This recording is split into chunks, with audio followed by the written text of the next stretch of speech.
Okay, good evening everyone, and hello. Let me just check if everything is working. As you can see, there is, well, new background today since I'm streaming from a different place. So let's see how that works. Good evening, welcome everyone. Today we are going to do what we usually do after the online qualifiers for the Google CTF. We are going to solve the easy challenges from the CTF. In previous years, we solved basically the beginner's quest, and that was in 2018 and 2019. This year there was no beginner's quest, but there were challenges which were incorporated into the main CTF, which were tagged easy, and they were basically there for beginners to enjoy the CTF as well. So we'll focus on that. The difference is that there were less challenges than on a beginner's quest. On the other hand, they were a little bit more demanding or challenging for beginners. So yeah, this is going to be our focus today. I will try to solve all the challenges. I have zero knowledge about most of them. I did solve one of them, so I will tell you which one. I will probably do it last. But the other challenges I have zero knowledge. On the other hand, they were calibrated in a way that they should be solvable by somebody who knows what they are doing in a short time, in like 15-20 minutes. So let's see how that goes. It will be probably a little bit longer for me because I will be explaining as I go. Cool. Today's moderator is Foxtrot Charlie. You can see his nickname right here. And if you have any questions about the tasks, then please either ping Foxtrot Charlie, or you can write !Q and then the question. And that works regardless where you are, if you are on our YouTube chat right now, or if you are on our Discord, or if you are on our IRC chat. The !Q and then the question, that should work well. Cool. To address my background, I basically switched rooms from where I'm streaming. This is a little bit better. I can sometimes do a little bit longer streams without impacting the other people in my household, so that should be a little better for the streams. Cool. Okay, I'm going to start the main topic around 10 past today. And until then, I usually have some stuff to share with you. So let's start with this. This is Foxtrot Charlie's website. My moderators, you should visit it. It's foxtrotlabs.cc. And as you can see, there's even a new post from Foxtrot. It's an HTTP Hack the Box write-up for the Open Admin Hack the Box challenge. So yeah, I'm going to give you links and you should totally visit because Foxtrot Charlie is awesome. Here we go. Okay. Now, Live Overflow released a new video about previous year's Google CTF finals. So that was 2019, that happened in London, and the top 10 teams from the world were basically there. And Live did an interview with the author of the challenge, which was my favorite challenge from the CTF, that was GPU RTL. It's basically a hard reverse engineering challenge. It's as hard as it gets, I would say. Well, maybe not as hard as it gets, but as hard as it gets on CTFs, or close there. It was a bit of, spoiler alert, a bit of GPU and a bit of RTL, which is basically means FPGA bitstream reverse engineering. So I'm also in that interview because I was testing the challenge before the CTF, before finals happened, and I absolutely loved it. It's like really one of my favorite challenges ever. So it's 33 minutes basically, and there's a long interview with Robin, the author of that challenge. He walks you through the challenge, how he created it. There is a shorter interview with me. I'm kinda telling Live Overflow how I've solved it, so absolutely take a look. I really enjoyed this video. Here we go. I'm posting links on the chat. On the other hand, you can, I guess, just like go to Live Overflow's channel and look for FPGA simulated on a GPU. Okay.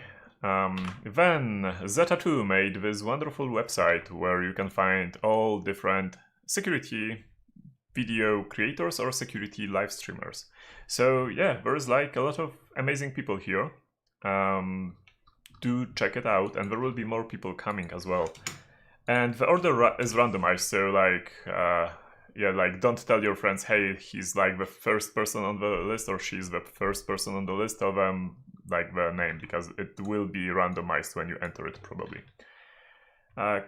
Yeah, so that's there. That's securitycreators.video. All kudos goes to Zeta2 for making the website. Okay, let's take 4 more minutes before we start the main topic, which is again solving the easy challenges for Google CTF 2020. And before we get there, I'm going to take a look if there are any questions.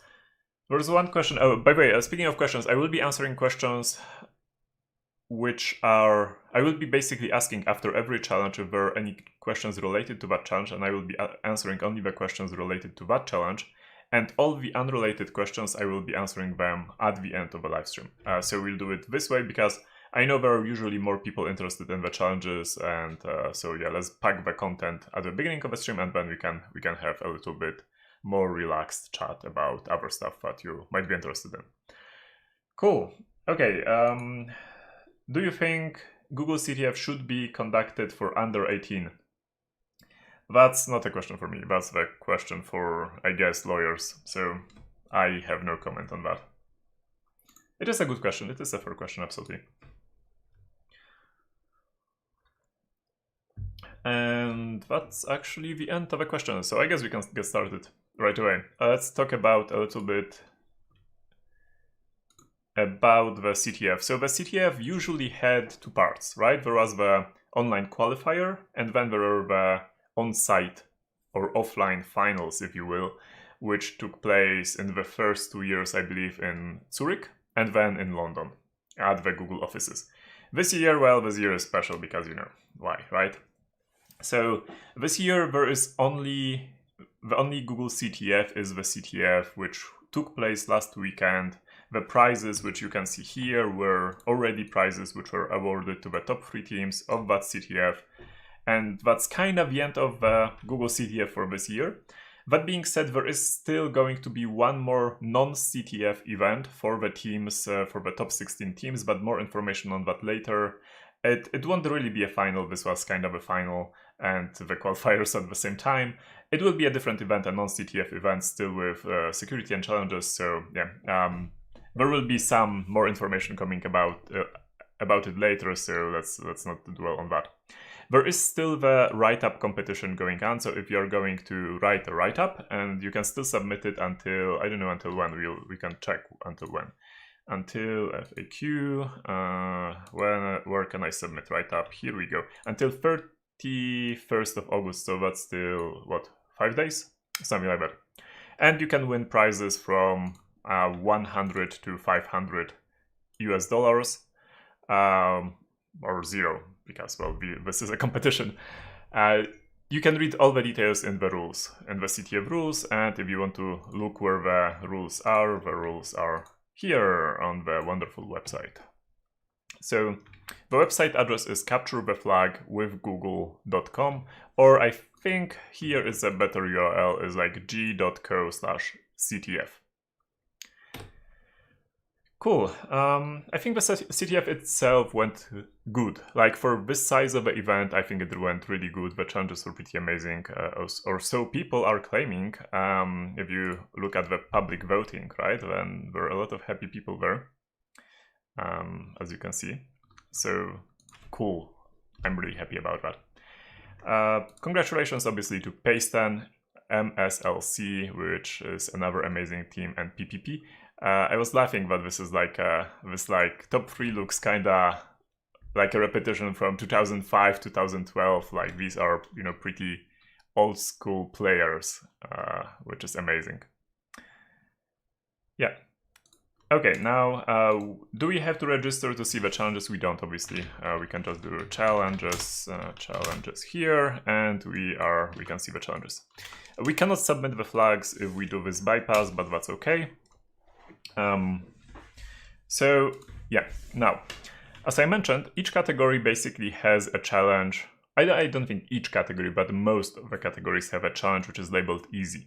And these are the challenges which we will be focusing on today. And these are the challenges which were, we wanted to point beginners to these challenges so that beginners can actually have fun with the CTF as well. And I'm saying that have fun with the CTF for beginners because Google CTF is one of the hardest challenges or hardest CTF competitions during the year. It's known to be super hard, and it is hard. So yeah, it's not an entry-level CTF by any means. But yeah, but we wanted like everyone to have fun. That's why there are also easy challenges. There is one challenge in basics in the hardware category. There is the Chuck Norris challenge in the crypto category. I'm most afraid of this challenge because I'm not the greatest in crypto, okay? So we're going to see how that goes. Then in Pwn there's tracing, in reversing there's beginner, in web there is pasteurize. This is the challenge which I actually solved because a lot of like, during the CTF, I think like 4 different people asked me, hey, did you make that challenge? I was like, no, that's not my challenge. So I didn't make any challenges for this CTF. So yeah, so I was super curious about it, and also another friend asked me about it, so I decided to solve it after the CTF, and so I know how to solve this, that's why we are going to do this one last. And then in sandbox there is write only, which I'm pretty curious about. I really like sandboxing challenges as well, so yeah. Let's start with, let's go from the top to the bottom, I guess with skipping the web. Web we'll do at the end. Computer guy asks, was it really you in the Google CTF IRC? Yes, absolutely. Yeah, I've been involved with a CTF from, not for all editions, but after the first one I got involved as well. So yeah, it's pretty common to see me on IRC during the CTF.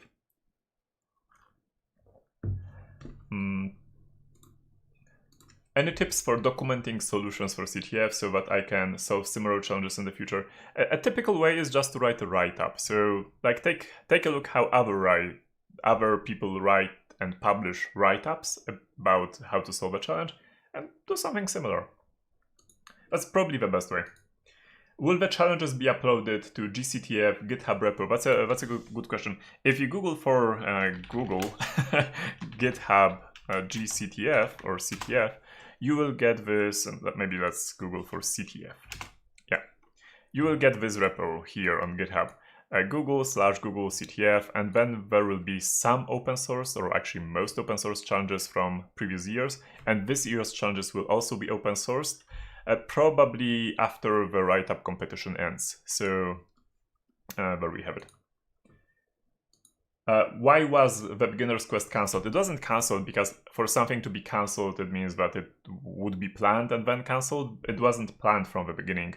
There are several reasons for that. At the end of the day, yeah, the decision was basically let's try this year to merge in the challenges, and that's how we went about it.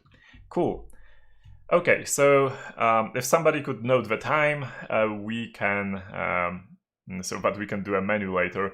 Let's start with basics from hardware. So let's start with reading the description.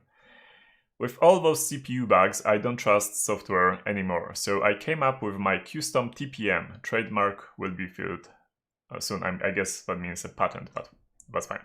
You can't break this, so don't even try. Well, we are obviously going to try. Cool, we have an attachment and we have a port to connect to, so let's just download it. And before we download it, let me do one thing. I need to create a directory for today's live stream. That's going to be, okay, and this is called basics.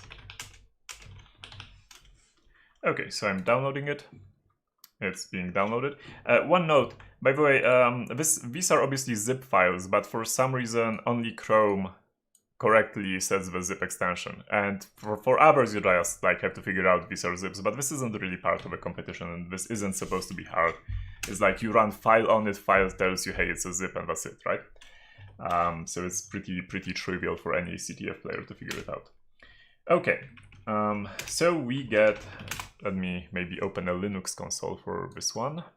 Okay, here's a Linux console.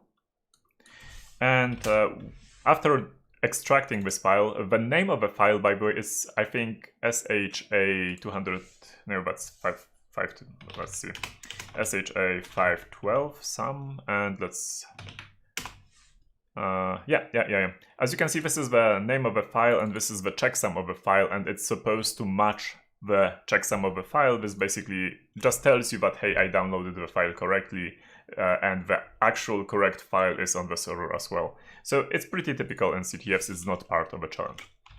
Apart from that, we actually have two files, which is check.sv and main.cpp. The first question might be like, okay, what are these extensions? SV is system verilog. Verilog. Yeah, if you ever played with FPGA, you know what's Verilog. Verilog is basically a hardware description language. It looks like a programming language, but it's not really a programming language. It just looks like a programming language. And from that description of the hardware, you can, at the end of the day, almost generate a map of a chip, of a like actual hardware. Think about it as a code which is then compiled, synthesized is the actual word, into a set of interconnected logic gates and registers and so on and so forth. So we are going to be looking at that, but basically think of it as a device, as a chip. And then we have main.cpp, which is, well, C++ obviously. Let's take a look at both. So I'm going to take a look at main. This is our main file, and I'm going to then take a look at the system verilog file. If you have any question about the challenge, type !Q and then the question, and I will take a look after the challenge and try to answer it. Okay, let's start with something which I guess most people will be familiar with. That's the C++ code. So this is using Verilated. If you don't know about something, just Google it, because yeah, like during CTFs, it's really normal to learn a lot. And I kind of know what this is because I've used it in the past. Long story short, it's something which allows you to basically compile system Verilog or Verilog files into C++. And what you get basically, you put in a hardware description, and what you get is an emulator of that hardware. It's not like timing perfect. I don't think it emulates timing at all, but that doesn't matter. It kind of emulates the logic which is in the hardware. So yeah, and then when you get this emulator of that hardware, of that chip in C++, and you can link it with your project. And then in your project, you can talk with the chip, with the emulated chip, obviously, just by setting like zeros and ones on the proper pins, because as you know, every chip has pins, right? I don't think we have to like look for it, but like AVR dip. Let's look for this one. Yeah. So this is a chip, and each chip obviously has pins, and it's the same here. You basically get an interface as a set of pins, and you can set either a 0 or a 1. That's a logical pin. In that case, you do not set voltage on it, you do set that. So what do we get? We get Verilated, which does something. It processes the arguments. Then we get a prompt, and the prompt says enter password. And then it calls vcheck. It makes a vcheck. This vcheck is probably the emulated chip. We are going to verify it in a second. And then we have a loop for 100. It gets a character, and if the character is a new line, or if it's actually just like an error end of file, when it breaks, it gets out of the loop. So 100 characters is the upper limit. Then we have data, and this check here, again, it's the chip. And all these things here are pins. So yeah, this is basically like, it might be one or more pins, but these are pins. Eval basically means run one cycle of emulation, and then again. So this is basically getting data from standard input from the user, and it's sending it using the pins to the chip, and it's basically emulating the chip and then emulating it again. And it's pretty typical for every device, every chip like that, to have a clock, same like a CPU. A CPU has a clock as well. And changing oscillating the clock between true and false basically gives you a clock signal for the device to work on. That's pretty important because things like calculations between registers or storing in registers basically happen either on the positive edge, like rising edge, or negative edge, the falling edge of the clock. So basically when this changes and the eval is called, this is what actually makes the chip run, what makes the simulation run in the chip. Okay, and then it checks, okay, and here it checks as long as it's not safe to open, because it's a TPM. A TPM, what's a TPM? It's basically a set of well, it's a chip which you store secrets in it, like cryptographic keys or some hashes or some other stuff. But basically think of it like a secure storage. And it's usually the interface to it is pretty limited, and yeah. And it's also, to actually get some secret of it, you need to authenticate to it. For example, by providing a password, as we do in this challenge. We provide a password to it, and then we hope that it will unlock. Okay, and then here, well, this isn't a real flag, but this gives me an opportunity to tell you about the flag format. It's pretty typical on good CTFs for most challenges to have the same flag format, so that you know actually what you are looking for.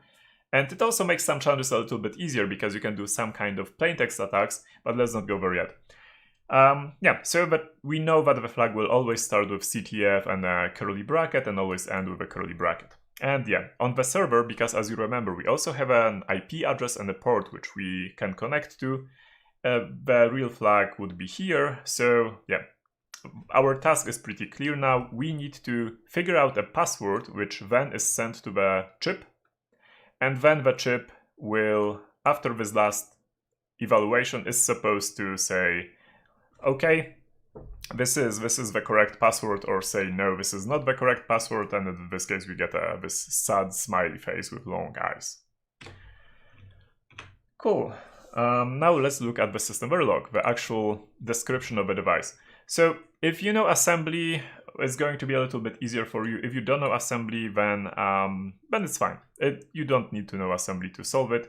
If you know programming, it's harder for you to read Verilog, because Verilog, this is not, it might look like especially this part, it might look like a programming function. It's not.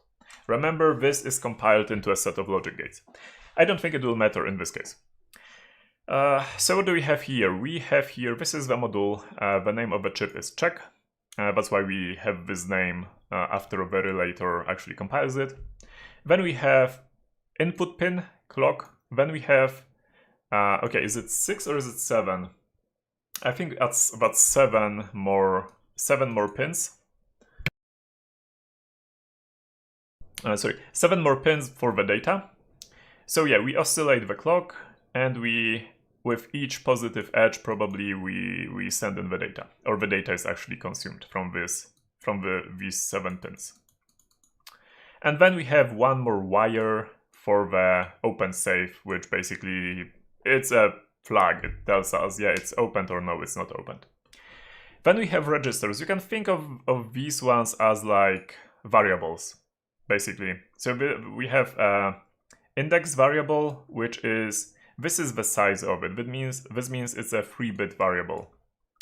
I think it's 3-bit. I might correct myself later, but I think it's 3-bit. It's like 0, 1, 2 bits basically.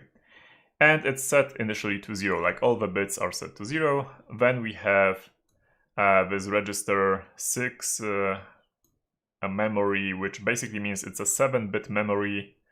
And then this is the, like, basically, this is an array. This is what I'm trying to say. It's an array indexed with, I don't remember which one is the index. And this is something I will have to figure out. I'm pretty sure this is the index, which would mean the memory is of the size of 256, because that's 8-bit here, and 2 to the power of 8, as you know, is like 256. So that might be 256 cells of 7 bits each cell, or each machine word, whatever you want to call it.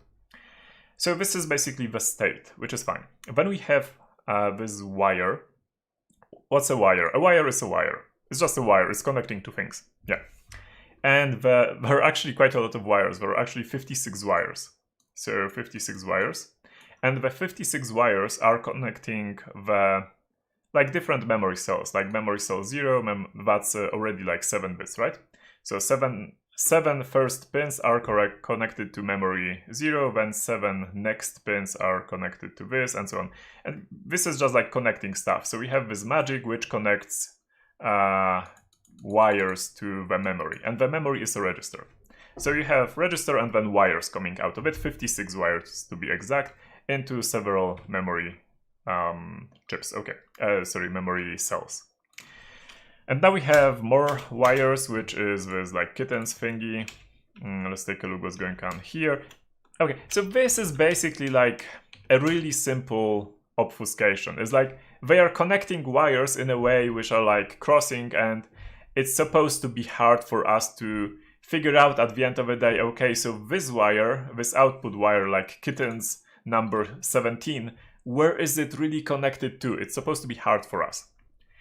And then we have this. This open safe, as you might remember, it's the output wire, and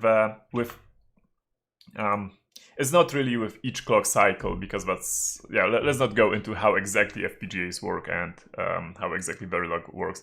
But the idea is after the simulation runs, the open safe will be set either to true or false, or 1 or 0, depending on how do you look at bits, depending on the value of this. So kittens, we know this is kittens, right? And the kittens are basically a set of wires which are connected at the end of the day to memory. And this is supposed to be equal to this. Okay, what is this? This is basically a 56-bit. This is the number of bits in this constant. Usually, you know, when you write in C++, if you know C++, if you write like 1, 2, 3, 4, you know this is going to be an integer, and you know that integer is 32 bits. So speaking Verilog, you would write this as 32 bits of decimal 1, 2, 3, 4. And in this case, we have just 56 bits because we can operate on, we do not have to operate on bytes in Verilog. It's decimal encoding, and this is the actual number. Yeah. So is there anything else going on here? Yes, this. This is basically clock-driven logic. As you know, the clock changed, as we saw, with each positive edge. So when the clock is going up, each time the clock is going up, it's grabbing the data from the data pins. There are 7 data pins, as you might remember, and it's putting it under the index. And then it increases the index by 5. Now, what happens, like, we know that index, if we go here, we know that index is actually a 3-bit variable, which means that it's from 0 to 7. This is the range of values you can put into it. So first is 0, then plus 5, it's 5, and then plus 5, it's 10. But 10 doesn't really, 10 is not in this range. 10 is outside of this range. But what happens here is just like, from the 10, value 10, only the 3 lower bits are going to be taken. So yeah, that's like 0, 5, 10. And if we look at bits, well, 0 is like this. That doesn't matter how many zeros actually. 5 is, what is it? 5 is like this. And then 10 is, yeah, like this. Basically, yeah, because it's like 2 times 5. So only the 3 lower bits are going to be taken, only these bits. And they're going to be put into the result. So that means that it actually moves the index to, from 5, the next value is, what is it, 2. Yeah. So we have to also take this into account. Okay, so how are we going to solve it? There isn't too much magic going on here. What we know is that the data which we provide is being put in memory on various indexes. The memory, how much memory there is. Okay, so index, this is kind of weird because index has only, am I really reading it correctly? Does index really have only 3 bits? Yeah, it seems so. Oh, so no, so this is, the memory is actually shorter than I thought. It's not 256, it's only 7. Yeah, I didn't code in Verilog code. I didn't write in Verilog for a long time, so excuse me for small mistakes. Okay, so yeah, we basically have to trace the wires. This is the only thing we have to do. There is no XORing, no addition, no multiplying, no cryptography at all here. The only thing we have to do is to trace the wires. From what we input, the characters we input, they will be split into 7 bits, each character 7 bits. And then we have to figure out, okay, where is it connected to? How are we going to do it? We are going to do it by taking a piece of paper and drawing 56 wires. No, obviously not. We are going to write a script in Python. Okay, if you are good at Verilog, you could probably solve this trivially by just putting this into an SMT solver. But let's not go there. Let's just solve it manually with Python. Okay, Python is pretty much a go-to language on CTF, so yeah. What do we need from here? Well, we need actually several things. What I'm going to do is I'm going to basically be tracing the bits. We are going to go backwards from this value. So we have this value. Python is kind of nice enough to, so this is like how do they call it kittens. Let's call it kittens as well. Yeah, they call kittens the previous level. Let's call it like good is the good value. Okay, so this is the good value. One thing I'm going to do is I'm going to print the length of it. Let's do maybe user bin python 3. And let's print the length of it. But I want the number of bits, so I need to change it to binary.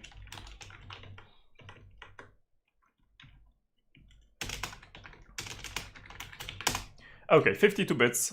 So this number has 52 bits, so it makes sense that it fits into this. Well, can be compared with this like 56-bit variable, which is actually a set of connected wires, just not really a variable. Cool. So after verifying that, now we need to somehow figure out which bit is which. So let's do it like this. I'm going to create something like good bits, and it's going to be an array. And I'm going to write simple Python for I in range. Okay. Range, that's 56. Good bits of we're going to append. We are going to append 2 things. Or actually, you know what? I'm going to go with actually a dictionary. I'm going to do a pair of number of a bit and then the value of the bit. How am I going to get the value of a bit? I'm just going to change this number into bits, like split it into bits. If we take this number, we can obviously just do bin, and we have it split it into bits now, right? But I'm going to do it in a different way. I'm not going to use this bin function for it because bin converts into a string and I don't care about it, but that doesn't really matter. So we are not going to append it. On bit I is going to be, the value of it is going to be good, which is shifted by I. So we are selecting 1 bit on I position. If you do not know how to operate on bits this way using the shift register, using shifting and using AND and OR operations, then that's something you need to read on. That's something pretty basic in IT, I would say. Okay, so now we have, let's basically take a look each step of the way what we are doing. Okay, now we have the bits and we have the values. Like for example, we know that bit number 29 is supposed to be 0, and we know that bit number 45 is supposed to be 1. Cool. Now let's do this. Let's basically do the reverse of this wire connection. So kittens. Okay, kittens is going to be, again, this thing. Which is a dictionary, obviously. And for I in range. Okay, how do we do that? Do we do kittens or do we do magic? Okay, no, we are doing magic because we are going backwards, and we know that good, this value is supposed to be equal kittens. So actually, what we have here is not good bits; these are kitten bits. Okay, we do not need to print it again, so we have this. These are like kitten bits. Now we do magic bits. And for I in range, well, 56, because we are going to be operating. Actually, no. We are going to go from 0 to 9, but that's 9 inclusive actually, so that's 0 to 10. And for magic bits of I, we are going to grab. In this case, we are just grabbing kittens. Okay, this is concatenation. These are basically kittens from 9 to 0 is going to be wired to this. Then kittens from 10, sorry, from, what was that like? I would have to do math, and I'm really bad at math. 19, that's 19, so that's like from 29-ish to 10, excuse my bad math, that's going to map into magic from 41 to 22. Basically like number 10, wire number 10 in kittens is going to be wired to wire number 22, like connected to wire number 22 in magic. So yeah, that's cool. So we know that magic bits of I, starting from 0 to 10 exclusive, is connected to kittens of the same index. So this is the first line. This is the simple line. Okay, now we know we have already 10. We have already 10 first bits handled. So we can do the next 10 bits of magic bits. And actually no, because here we are now going between 22 and 42. Because this 41 here is inclusive, we need to be exclusive here. And we know we are going from, you know what I'm going to do is this like this. Or am I? No, I'm not. Okay, so kittens index, I'm going to introduce something like kittens index is actually I minus even better.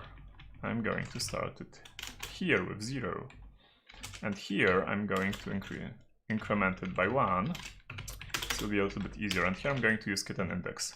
Okay, so here inside the range I'm going to always use the magic range, and then I do not need to know this. I can just use kitten index here, and we can do this, and this will magically put the proper bits inside here. It will basically copy from kittens the 0 or 1, whichever needs to be set, because we need to figure out what's the value at the end of it in memory. Okay, then just let's copy it twice, because this is a proper way to do it. We have 21 here, 10 to 21. So 10 to 22, because this is inclusive, this is exclusive. This is fine. And then we have 42. 42 goes here to 56. 56, okay. And now we should have all the magic bits filled. Let's see if that's the case. Kittens is not defined because that kittens is kittens bits, but I'm going to just remove this, and let's, you know what, let's remove this as well, just to keep it a little bit shorter. Yeah. Okay, magic bits is not defined. Perfect. Okay, let's make sure we actually got 56 bits. And it says 56. Okay, so the length is 56, which means we got all the bits. So we can say that now in magic, bit 31, for example, is 0.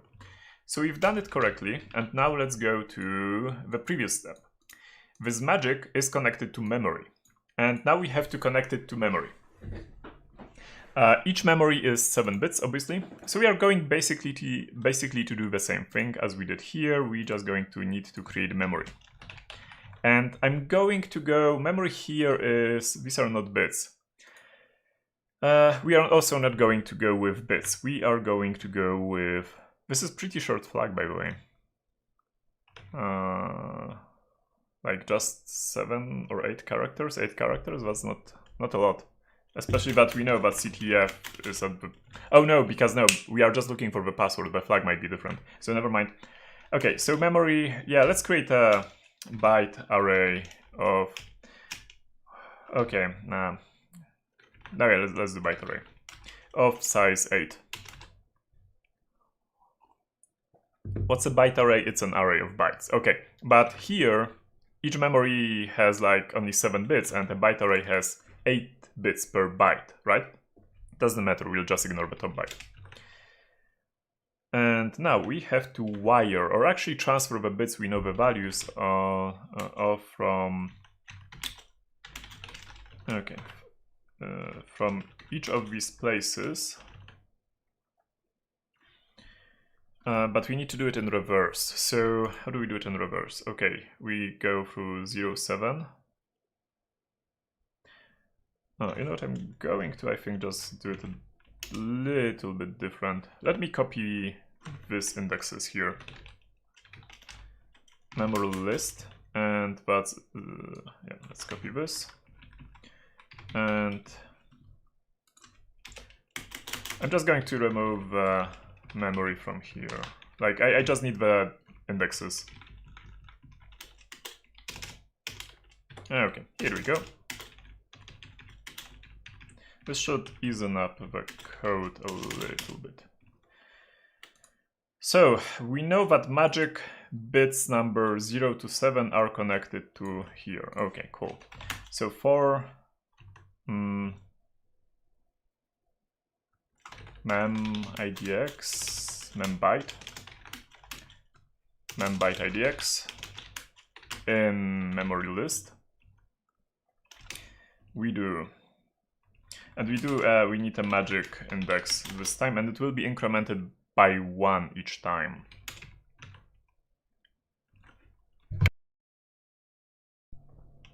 Okay, so memory list, no, memory of mem byte index, we need this to do this 7 times in range 7. Okay. It's at the beginning it's just 0, so I'm going to OR a 0 or a 1 on a specific position to it. Again, if you haven't done bit manipulation using these kind of operations and shifts, you need to learn that. That's, again, basics in low-level programming. Cool. So, and here we grab magic from the magic, we grab magic index. And we need to shift it by I. Is that correct? That's correct. Okay, we might get bits in reverse if I did something wrong, but it should be correct. And magic index is going to be incremented here by 1 each time, and at the end of the day we should get a list of readable, printable characters which are in wrong order. They will be in wrong order, but that's fine.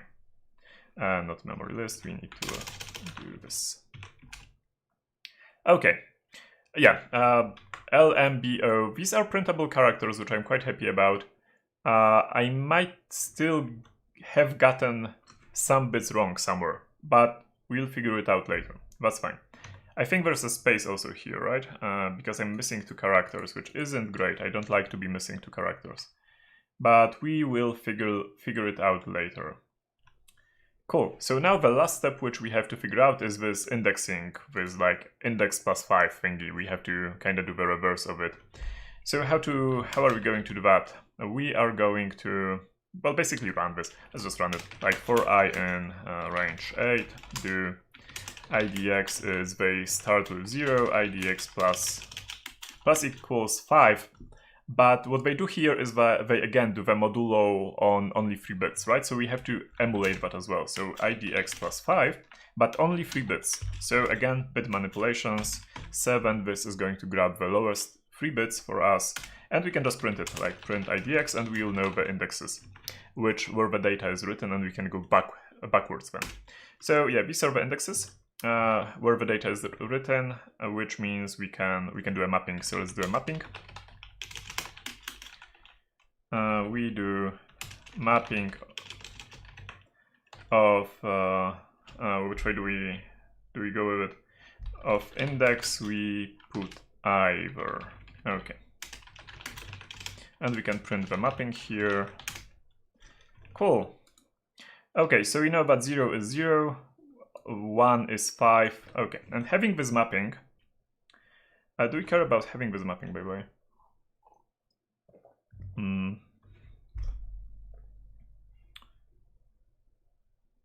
No, the other way around. We need the mapping the other way around. Here I and here I index. Did I write it? 1, 5, 2. Oh, is it mirrored? I'm confused. This actually should have changed the mappings, and it's not changing the mappings. Why is it not changing the mappings? Okay, that's very weird. So 0 is 0, that means 5 should be 1, 5 is 1, 2 is 2, 3 is 7, 7 should be 3. Yeah, it is mirrored. Okay, it is mirrored, then that's fine. Fine with me. If it's mirrored, that actually makes things easier, because our final memory in that case, our final string, our password, it's empty at the beginning, and then, well, we don't care about the mapping if it's just identical, we just are going to use IDX. Then we add to the password a character which index is memory from IDX. Okay, and let's see what happens. Nothing happens because I forgot to print the password, obviously. I am absolutely not sure if this is the correct password because we are missing two characters. That's one thing. Like, where are... It's supposed to be 8 characters, where's the rest? So, hex dump-c. And it... Okay, so it has like the 05 character here and 17 character here. These are non-printable, these are like control characters. And this is a pretty good indication we did something wrong. And by we, I do mean I. Let's figure out what did I do wrong in that case. But that's fine, that's pretty typical. You know what? Let's do sidebar, hide sidebar. Cool, so again, we start from this. The bug might be basically anywhere, and we know that here is the bit number 0 is like somewhere here, and here is bit number 55. Are we doing the splitting correctly? We are grabbing good, we are moving it by I. No, we are not doing it correctly, we are doing it the other way. Or are we? No, good by, because we are moving it by... Okay, for the first bit, we are moving it by 0, so we have good, we have this number, and we are doing we are doing end with 1, so we are grabbing the bottom bit, which is going to be 0, and it's going to be put 0. No, this is fine. The splitting here is done fine. What about the mapping to magic?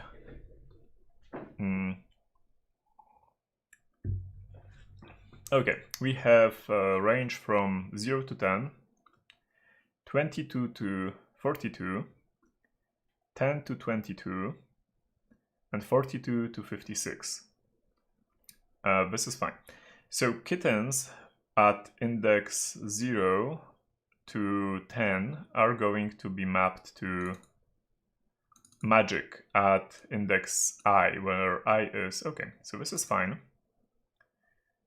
This looks fine as well, this looks fine, okay. Then we go here, and here we are we doing the shifts correct? For each, we are grabbing the memory, and we are starting with 0 bits, okay, this is fine. We are starting with... Why did it switch? Okay. With memory 0, index 0, this is 0. We are grabbing magic from magic index, and we are moving it by I. I is from 0 to 7, to 6 actually. And we are ORing it with here. This is, I think, where it's probable that the bug is. Okay, I might be getting this array the wrong way. Let me... yeah, I think I'm grabbing arrays in the wrong way. I think this is actually the last... This is the bit 0. It's actually here is the bit 0, and this is the bits between 56 and something. So we need to do it the other way around. Which means like, I'm just going to reverse the order of this. So this goes here, this goes here, and this goes here. Okay, then this is going to be from 0 to, yeah, I think this is going to be fine now. And okay, here what's kind of worrying to me is this weird little contraption, because it's concatenating. Okay, so this is going to be on bits from, like, wires from 0 to 6, which means we have to do it a little bit differently. But okay, what we have done here already should give us the whole printable spectrum of characters, which, yeah, this is fully printable. This is fine. 1, 2, 3, 4, 5, 6, 7, 8. 8 printable characters. So I think we got that one straightened out. Now this is probably going to be, we need to straighten this out. What's the actual order there? So the actual order, I'm just going to type it. 1, 7, like going from this direction basically. Here, and then here, and then here, and then here. And I think that's going to be the correct order. And I'm just going to type it manually. I don't want to waste too much time on this. 5, 0. Let's take a look. And maybe that's the password. Let's check online. To check online, we need to connect to this using a netcat, for example. So I'm going to do nc-v and this -v to just know that we are connected. And I'm going to put this as a password. Yeah, that's the password. So we got it correctly. Second try after fixing the order of actual wiring. I thought the order of wiring is the other way around, like it's in programming languages, but again, this isn't a programming language, so it's fine for them to do something differently. And that's basically it. So we have a flag. Was that a sanity check? That's the flag, and there we go. So at the end of the day, we didn't have to use Python at all. You can easily solve this challenge just doing wires by hand and bits by hand. Well, maybe bits by hand. It might be a little bit tricky because you'd have to draw like what, 220 wires, maybe a little bit more, and trace the bits between them. That's a lot on a piece of paper, but you could solve it on a piece of paper. Instead, we basically went from the back. We started with the bits which we have, and then shuffled them using wire connections until at the end of the day we could concatenate them and get the password and then get the flag from the server. So that was the basics task from hardware. Yeah, I wouldn't say it was hard. I think it was, if you knew about System Verilog, it was a trivial challenge because, yeah, you could just read it through. If you didn't have FPGA on your university, for example, or you never played with System Verilog, it would require you to learn the basics of Verilog. And everything here, this is like, everything here is like absolute basics. You can learn this in half an hour on a CTF easily. So there was no magic here. They were a little bit funny here with these brackets, I would say. And I also mixed up the order of bits, but apart from that, it was pretty obvious what you have to do. I would say, again, if knowing what FPGA is, you didn't know what FPGA or Verilator is, yeah, you probably had a hard time solving this challenge. And I would have as well. But it's fun, like FPGA stuff is fun. So what I'm going to do now is I'm going to browse through the questions. Again, if you have a question, do type !Q and then the question. And I'm going to answer the questions which are related to the challenge. And after the live stream, like after we solve all the challenges, I'm going to stay a little bit longer to answer some more questions from which are not related to the challenges.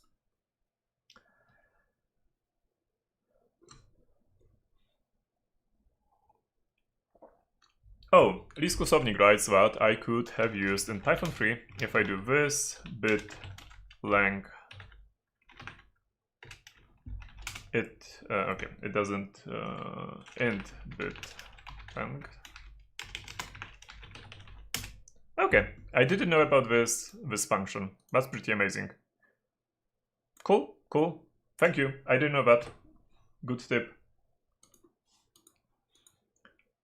Okay, I don't think there are any other questions related to this challenge, therefore I'm going to go immediately to the next challenge. I'm not going to input the flags because, as you can see, I'm not logged in, and like the scoreboard is offline anyway, so yeah, but I'm pretty sure that's the correct flag. Crypto. In crypto we have this Chuck Norris challenge. Chunk Norris, actually. Sorry. I'm reading it as I want it to be. Chunk Norris is black belt in fast random number generation. Okay. Fair enough. Let's just download it and see what we have to deal with.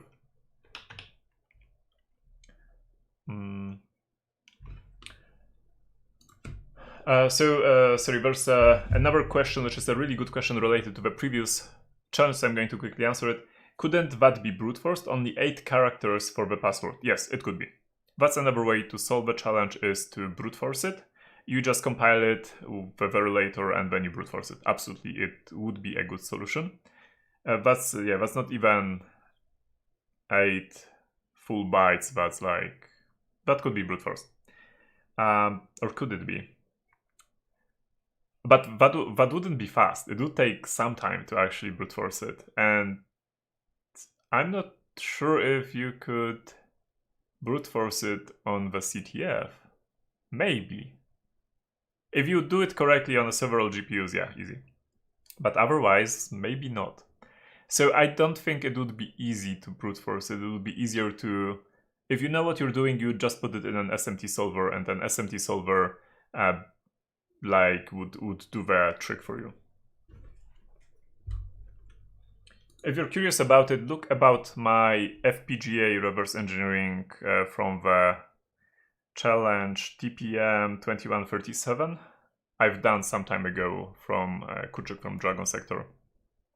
There I was trying, I think, to do basically convince an SMT solver to solve the challenge for me a bit, but yeah. Or you can go to Dragon Sector blog, and there is one of the write-ups about how to use an SMT solver with Verilog.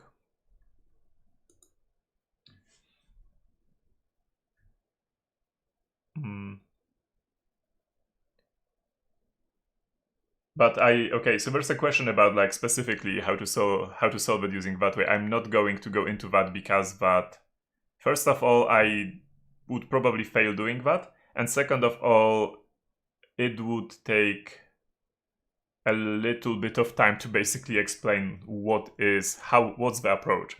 Look up SMT solvers and Z3 basically. Okay, crypto Chunk Norris, we downloaded the attachment. We downloaded it, so I'm going to unpack it. And what do we have here? I'm going to again run a Python console. A Linux console. Here we go. We have 2 files. We have challenge and output. And let's take a look at the output.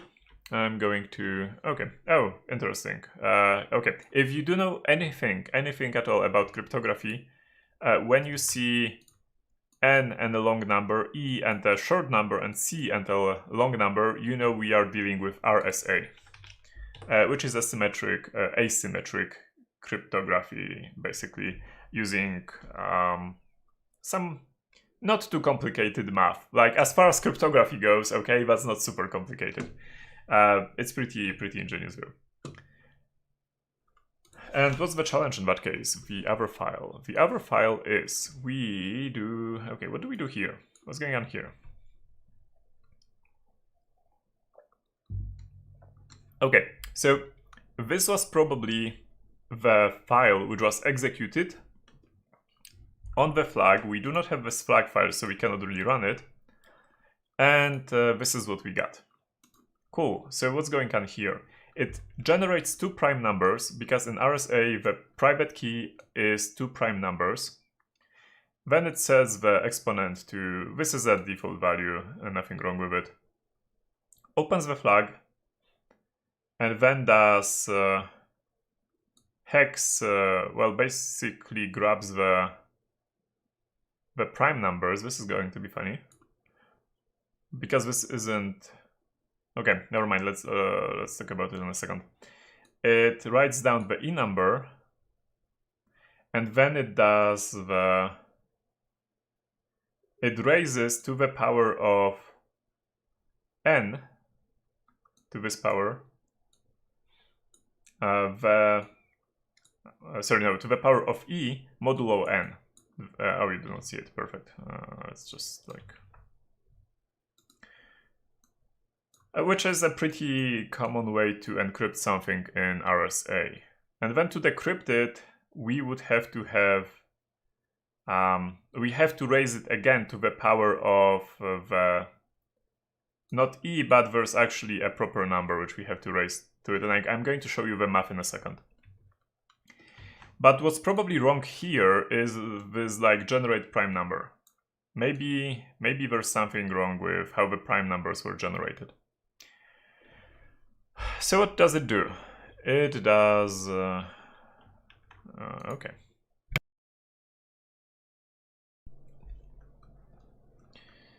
Okay, it gets 64 random bits. It gets 64 bits. And then it makes sure that the top 2 bits, that's top 2 bits, right? And bottom bit are set here. And then P is 0, I have no idea what P is. And then for bits / chunk size, bits, what's the bits? Oh, bits is the amount.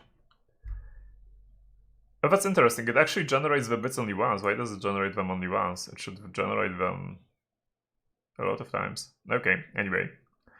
It moves P by chunk size, and it appends these S bits. And then it does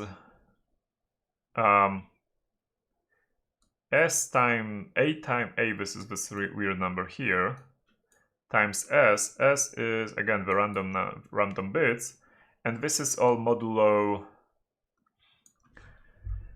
2 to the power of chunk size, which is this really large number, but not like 2 to the power of 64, right? And then it checks at the end of this loop if P is prime, and if it's not prime, then it just repeats what it did already. So yeah, it repeats, it sets P to 0, which is okay. So this is basically, this is a pseudo-random number generator. It's not the best pseudo-random number generator I saw, but yeah, this is basically trying to generate a prime number, which is weird. Because at the end of the day, we have a prime number, which has at the top of it, it has the actual number. And then, yeah, at the top it will have the actual number. Okay, it will be like this. It will have S, then it will have like function of S, then it will have function of S, and you get the picture, right? Where each of these chunks here have 64 bits.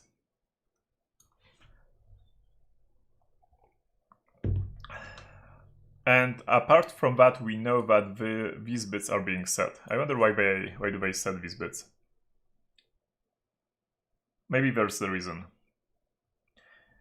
And we also know that this F is actually just like S being multiplied by this number modulo this.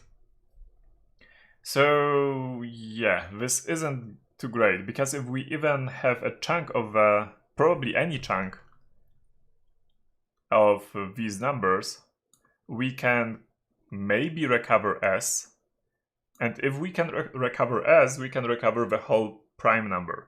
And if we can recover even one prime number, we can just divide n by that one prime number and we get the second prime number. And if we have two prime numbers, we can get the proper key to decrypt it. So okay, it seems like to be basically a broken way of how a prime number is generated, and now we have to figure out how to do some funny stuff with it.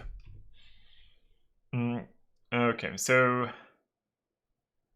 question number 1, can I just put it in Z3? Maybe we will do Z3 at the end.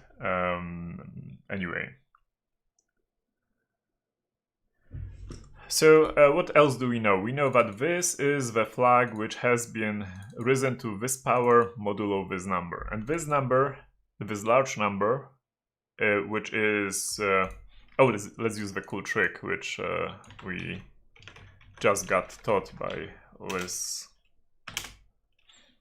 If we do int bit length, and this number, yeah, it should say 2048, which is because two numbers of this size are actually, like, if you multiply them by each other, you just add the number of bits together. So that would be 1024 plus 1024, that gives you 2048, which is fine.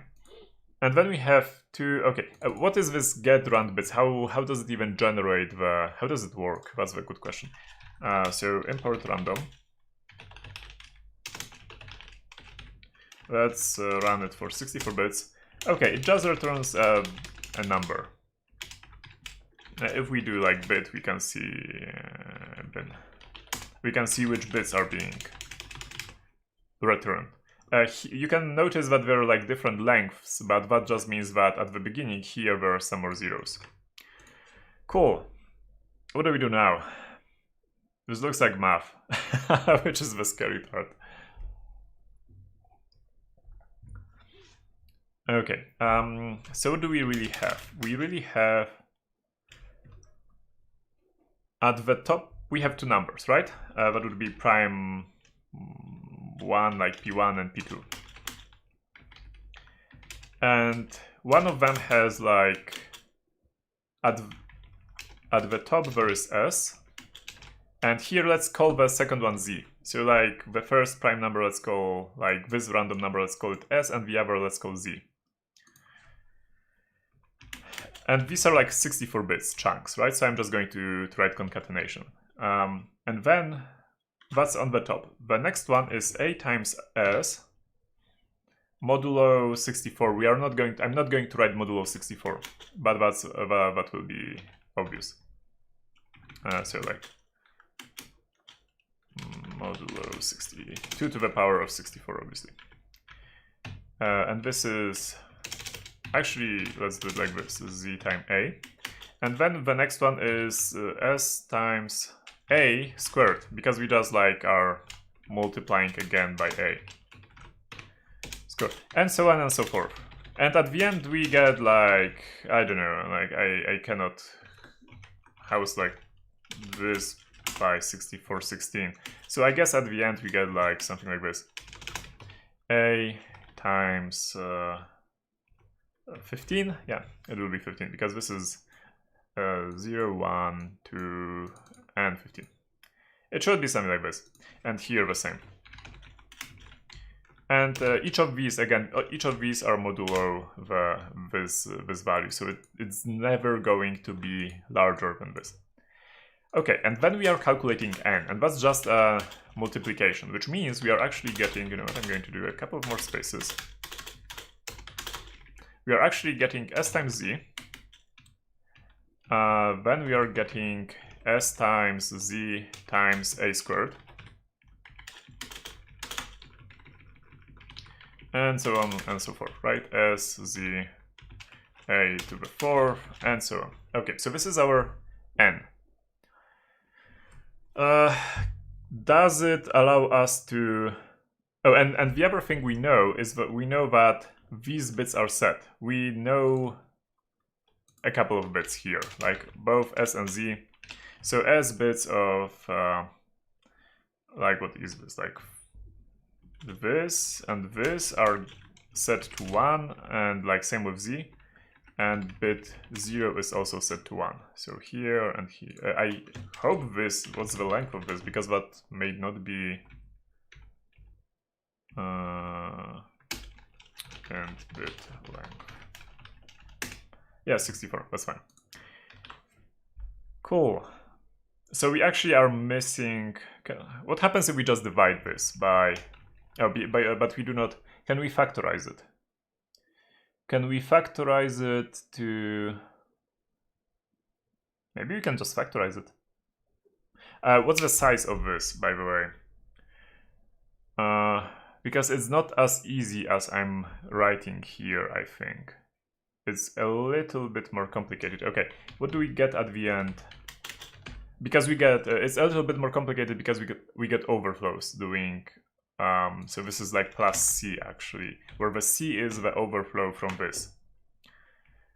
Will there be an overflow?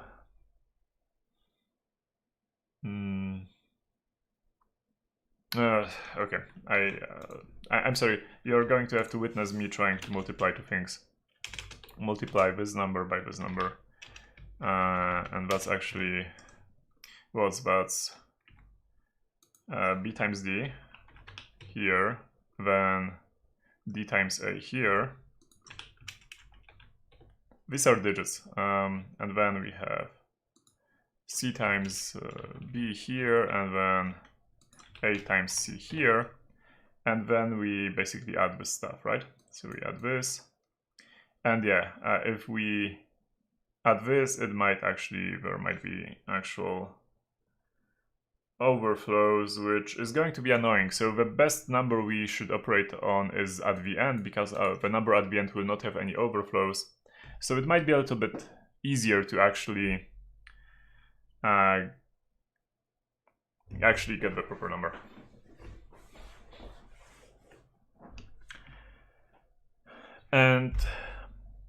But at the end of the day, okay, the overflow here, what's going to be the value of the overflow here? It might be... No, I'm quite curious. Maybe we actually can get the top chunk here to be...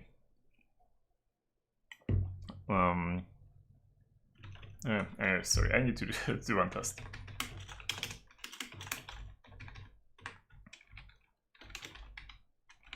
How much of an overflow are we getting? Okay. We are getting...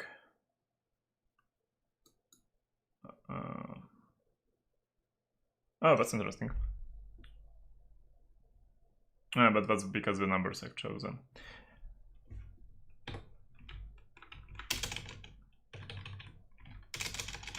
This should be without too much overflow.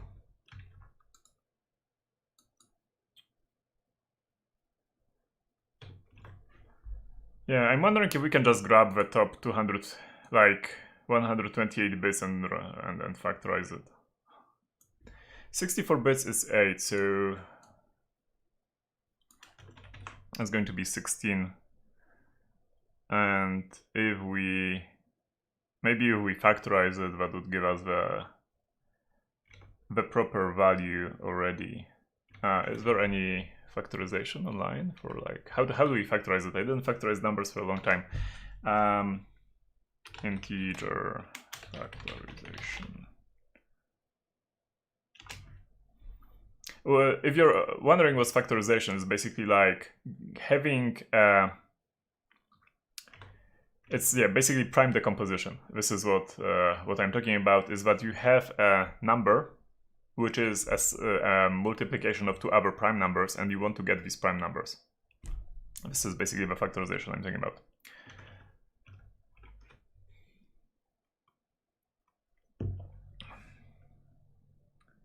But I need to do actually one more thing before we get there. I'm going to do this. And here, this def gen prime, I'm actually going to do something else.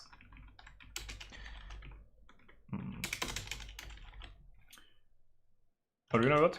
I'm going to use var function, but I'm going to change it a little bit. I'm going to set s to... let's set it to 0 at the beginning and see how it goes. I'm kind of thinking like to switch to a different challenge right now, because this is oh, I do not have. Do I care about it? Do I care about this? Or where is just this is prime? So no, I don't care. That's fine. That's fine. Just do return here.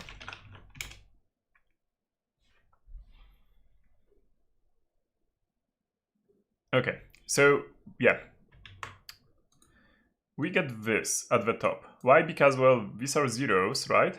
And then we have, then it becomes a little bit weird. Why is it, this should be at the beginning, why is it not at the beginning? What am I missing here? We have it 0, we add s to it. Oh, because we are not concatenating bits, we are adding, but that does not change anything. Because after we move something by a chunk size, no, that should be fine, that's just like bit concatenation.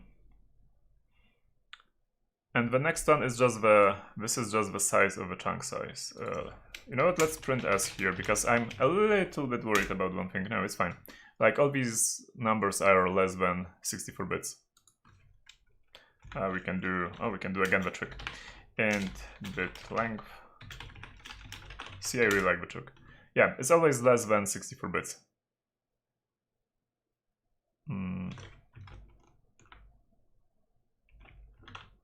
It's weird that it sometimes shows me 64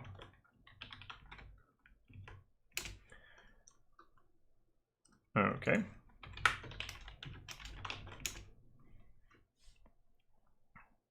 So what if we go to the end?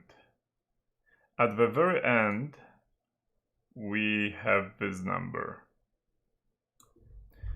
I'm going to grab the number from the end, so Python 3. This is the number. Oh, one more thing which is problematic is division.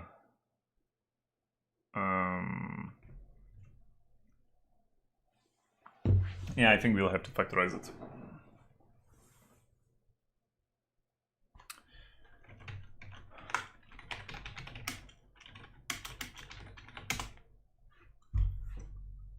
Thank you for the donation, Franjo. Or Franjo. I'm sorry, I have no idea how to spell your name. Thanks for the donation. Okay, yeah, this is the question which we want to have answered. Like, how long will it take to do this?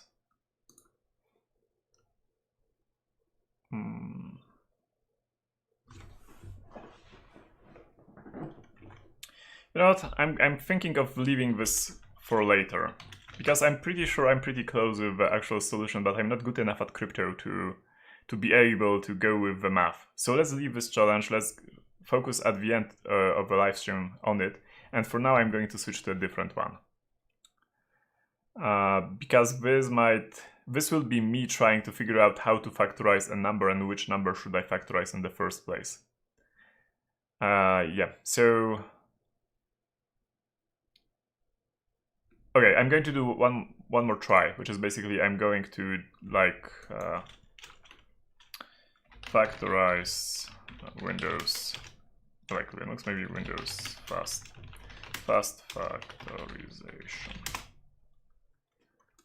Maybe not algorithm, but a program.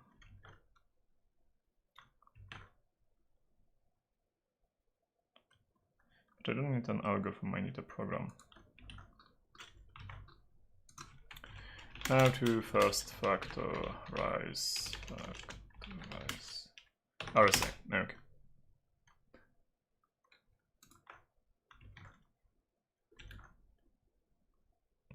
There is an application for it.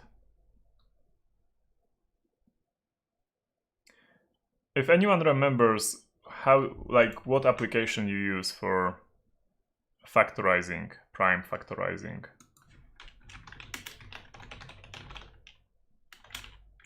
Calculator online, really. I don't think it's going to support the.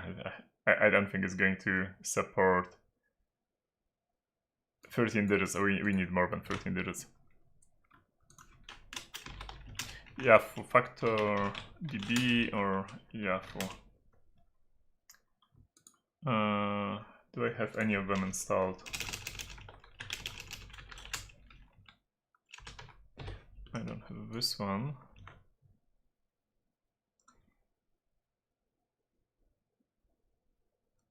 Okay, that one sounds good. Let's try this one. And then we have factor db. Oh, okay. We can even use it online. So I'm going to grab. I'm going to start with grabbing the top bits. How many bits do I need? I need 16 bits. 16 bytes. Sorry. Oh, that was. Okay, and let's start with this one.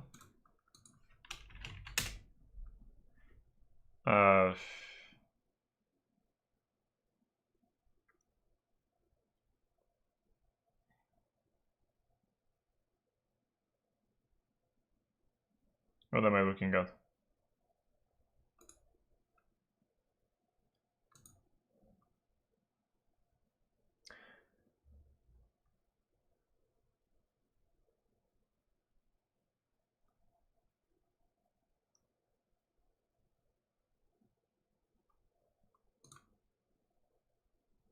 Okay, we have.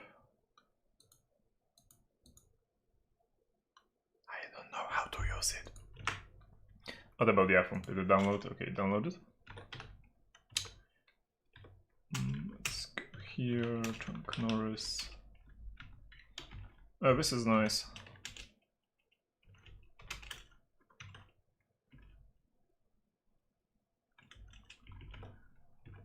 Okay, we have a version for Windows and a version for Linux. I'm going to use the version for Windows.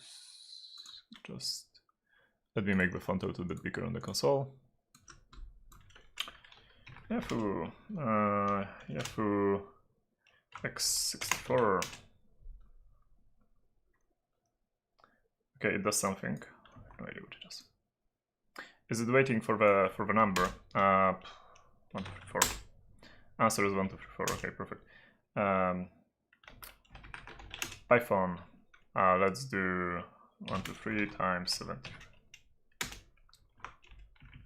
Okay, 8, 9, 7, 9. What do I need to? How do I use it?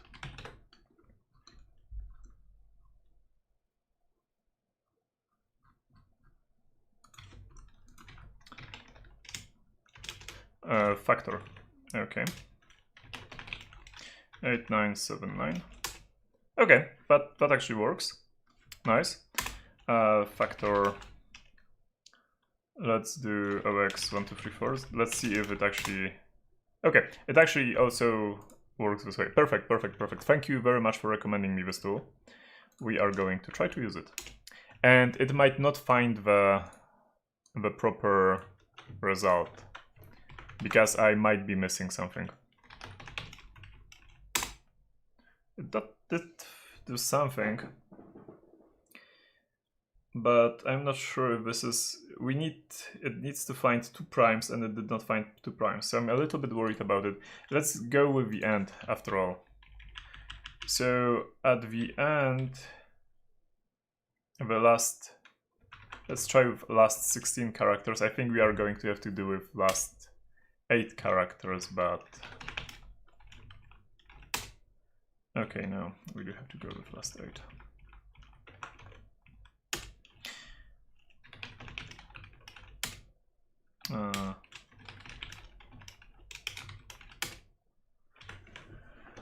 I think I'm approaching it in the wrong way. Or rather, I should figure out what really is going on here. Like which bits are really... Because this isn't as clean as I've written here, right? There is some carry here. And this carry might be a little bit large. What I would have to really do here is I would have to calculate which...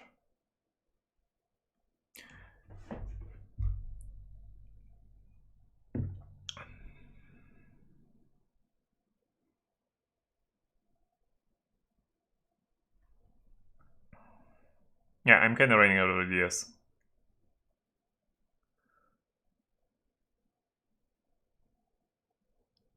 Oh, but it's not going to be prime. Wait. No, it is going to be. It's going to be 2. No, it's not. Okay, no. It's not going to be primes. These are not going to be primes. Like S and Z are not primes. I kind of operated under the assumption that S and Z are primes. S and Z are not primes. The prime here is the whole number. The whole number is supposed to be prime, but that does not mean that S and Z are going to be primes. So what do we do instead? Hey, that's actually not a bad thing in that case. Let's do again this factorization. And let's look at again at these numbers.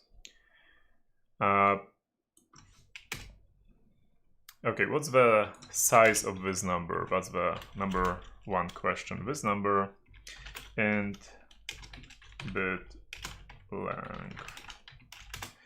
46 bits. So, okay, wait, what's going on here? Because there's one more thing which I'm a little bit confused about. Does this, if we do a hex out of it, does it really give us this number? It does give us this number. Is this number... Did I copy the correct number of bits? It is 64.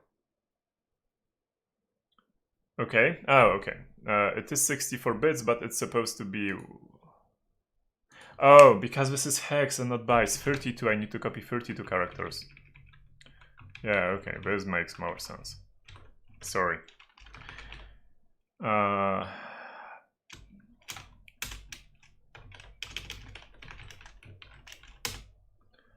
Oh, this is bad.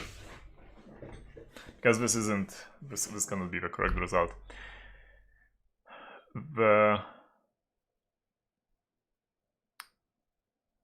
Okay, I need to think about it. We are going to probably solve this challenge next time. So let's switch to a different challenge. The thing is that I need to figure out what is the C here? What exactly is it? And then get an equation out of that. And maybe I can do it quickly with Z3.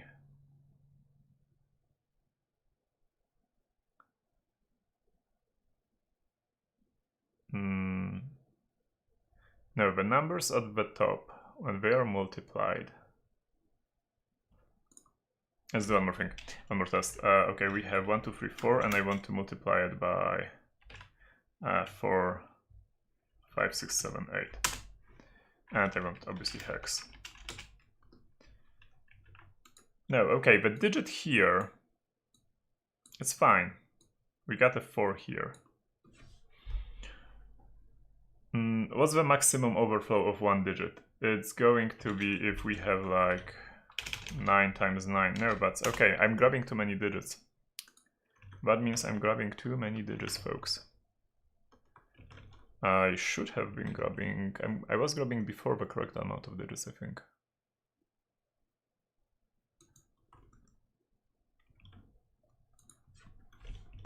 Yeah, but I really need to, I think more about it. It's just kind of above my math level at this moment. Did I close already the challenge? Oh.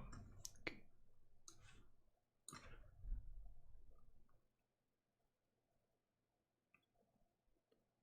So 2, if I multiply...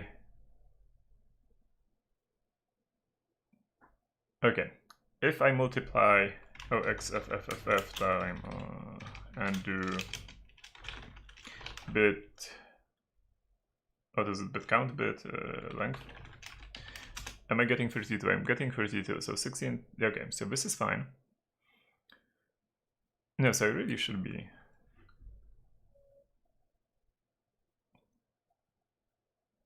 There might be an overflow here.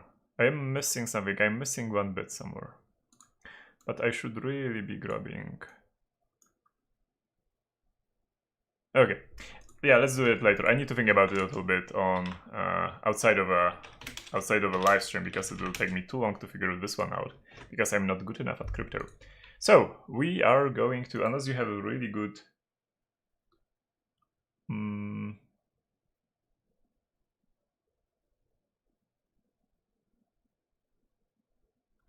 okay. There's one comment is that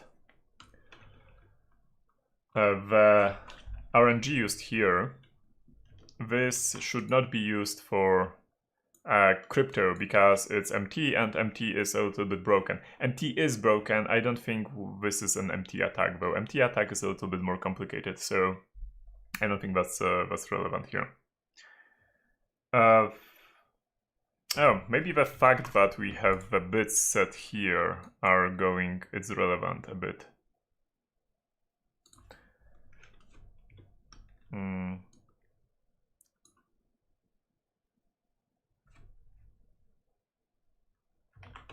What happens if we multiply two numbers which have these bits set?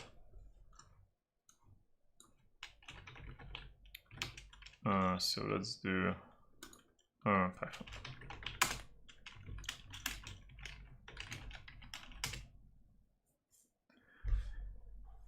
Okay. Okay, so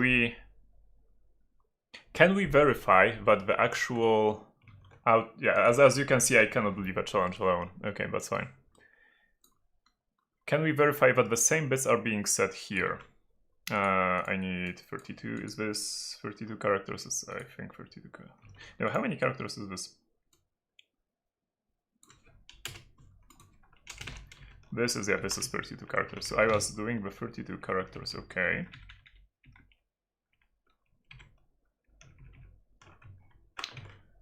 Okay. And now, we see that here there is a bit set, here are some bits set, and here is a bit set. So can we verify that the same thing is happening here?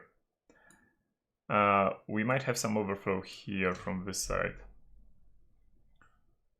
Bin 9, bin 10. No, it's not the same bit set. Okay, no, I do need to think about it. Let's go to another challenge. This is taking way too long. Okay, so the next challenge. I'm going to go back to this challenge probably next week when I figure out how to actually solve it. But I think I just need to write the full equation for the multiplication there, and I need to think a little bit which bits do we know and then factor them. And that should give us the S and Z, and having S and Z, we should be really close to solving the challenge. So yeah, this one is a little bit harder than I expected. Okay, pawn tracing, maybe this is like a territory where I feel a little bit more familiar with than crypto.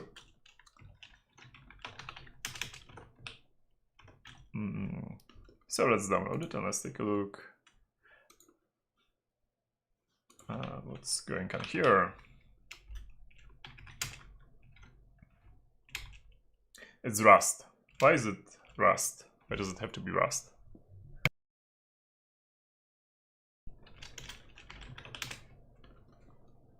Okay. So we have several files. We have this. Oh, Robin, that's the person who made the GPU RTL challenge, which I talked about at the beginning of the stream. Okay, so this is basically what dependencies are there, like log, event, future, UED, that's fine. Then we have BST. What's BST? Let's open BST. Is BST the binary search tree? Yeah, it's a binary search tree. So this is probably an implementation of a really basic algorithm. Then we have lib. Well, lib doesn't really have anything, so I'm just going to close it. And then we have bin, and bin has something called the server. And the server is listening at this port, and it's accepting the connection. I don't know Rust, by the way, so this is going to be funny. It grabs something.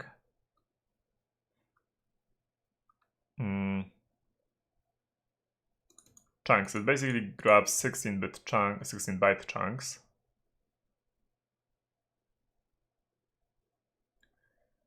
then there's a counter, and then it does units from bytes, which we transmit. And then we create a binary search tree. And then it says received IDs. And it writes out the something. Okay. Then it says checking uploading IDs for any matches. And then it checks if the tree contains some matches, and then it says IDs contain something. Okay, and it says okay, perfect. I have no idea yet what kind of pawn is this. Usually on a pawn, did we download the right challenge? Usually on a pawn we have a binary which we exploit, and I don't think we are going to exploit any binaries here. Okay, maybe we are. It creates a vector of UIDs which for some reasons are related to arguments. It gives the one argument, then it maps UIDs from slice something, and okay, so I'm guessing the one of the UIDs is taken in as an argument, and maybe that's the flag. Okay, then it creates a TCP listener, and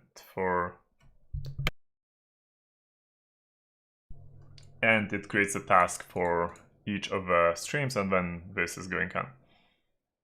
Okay, so I'm guessing, does it say anything? Okay, it does say something. An early prototype of a contact tracing database is deployed for the developers to test, but is configured with some sensitive data. See if you can extract it. Okay. So we create UIDs. What's a UID in this case? A UID is supposed to be a unique ID. It's supposed to be like really, really unique. I'm not sure what UID stands for in case of Rust, so let's take a look.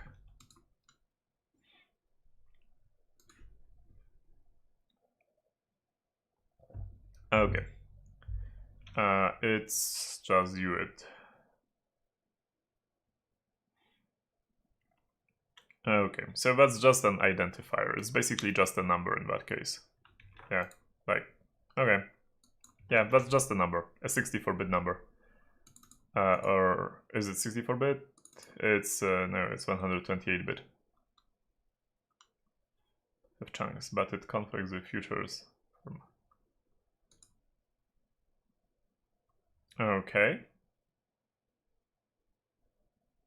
I would love to take a look at something like, let's connect to it. I would like to see how this application actually looks. nc-file, okay, we connected, and now it's reading, right? Bytes, it grabs them to be unwrap. I have no idea what unwrap is, and it grabs the bytes. I don't know. I'm going to just do this. And then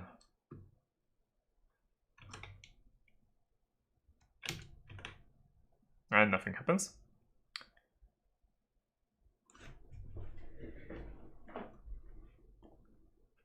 Accept TCP stream. Stream. This is the stream, and I'm pretty sure this just like, okay, let's see, Rust TCP. Stream. No, bytes. What does it do?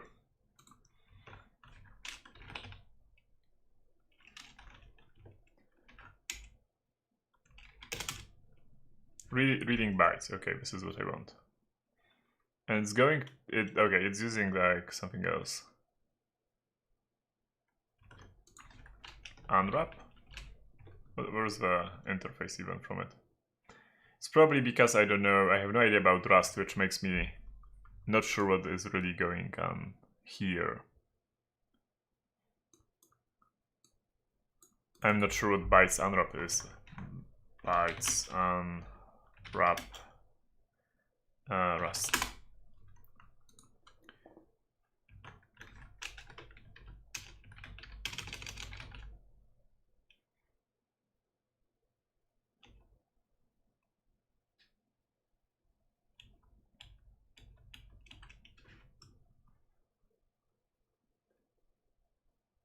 Okay. No idea what unwrap does. Rust is weird. Officially. Okay.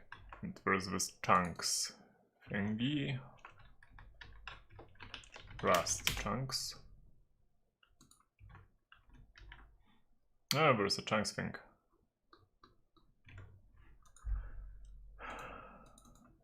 Okay, and it basically makes from a slice, it makes of bytes, it makes UID from slice. It makes some UIDs. When does it stop? That's, I guess, my question. Oh, this is okay. We are getting somewhere. UID make it from bytes, and when we have bytes, okay, so bytes is it has to be basically a list of integers, which is fine. I guess that's what unwrap is doing there, basically. And then it makes a UID out of it. And then it...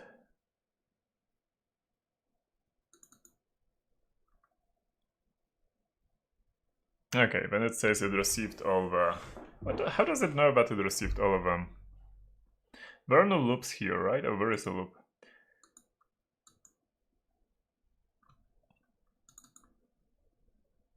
Do I have to just close my side of a connection for it to stop?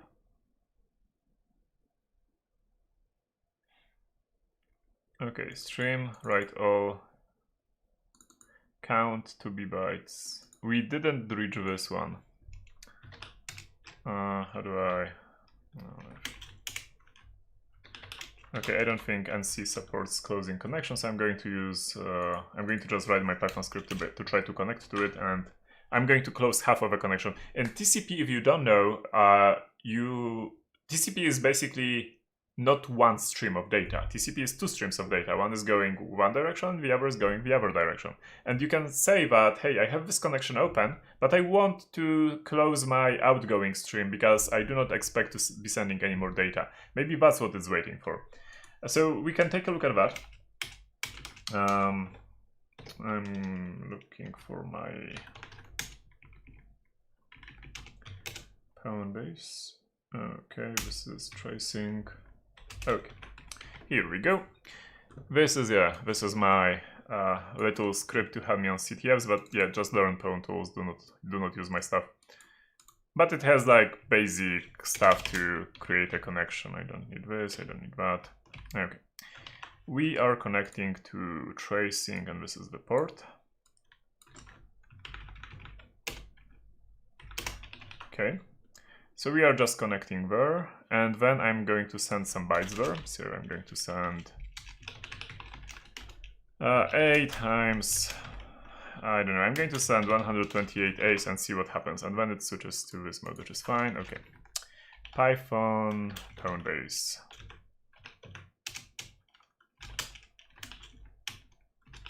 I put it here, Python pound base.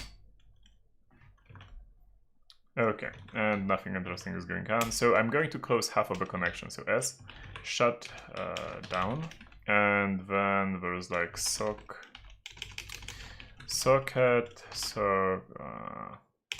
shut. Which direction, read or write? We are right. We are no longer going to write to it. So we are shutting down the right direction.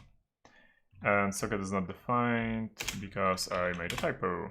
Okay, it closes the connection when I do that. What does it want from me? Accept, stream, checks, clone. Checks is this thingy here, which is a vector of UIDs. How is it used, by the way? So checks are here, and checks are here. It just goes through filter, check, tree contains, and check. And for each warn uploaded IDs contain. So this is for later. How do we interact with it?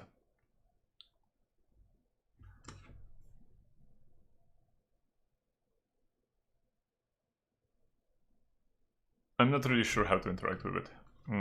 Filter map. Okay, so first we map. So we are getting bytes from a stream. This is how I interpret it, and we are mapping each byte to byte unwrap, which I guess is an integer. And we have this, yeah, basically, which is, I'm guessing that's just a way to get integers. Then from there we are getting chunks, which are 16-bit chunks. What is this? Is this like a, I'm guessing this is a function, like a lambda function. So then, for each chunk, we are doing a filter map. We are adding this stuff. Okay, for IDs. And how many IDs do we collect? I don't know. Let's just keep sending data and see. I'm going to send, let's send 4098. 96. I need to remove this. Maybe tracing is down. That might be another problem. Okay, but let's in that case let's run it locally. How do I compile Rust? Rust compile Ubuntu.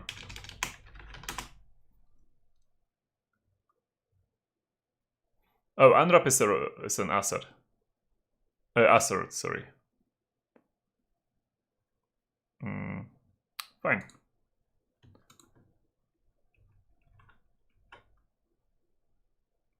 Blah blah blah. Update. Wow, seriously? No. How about no?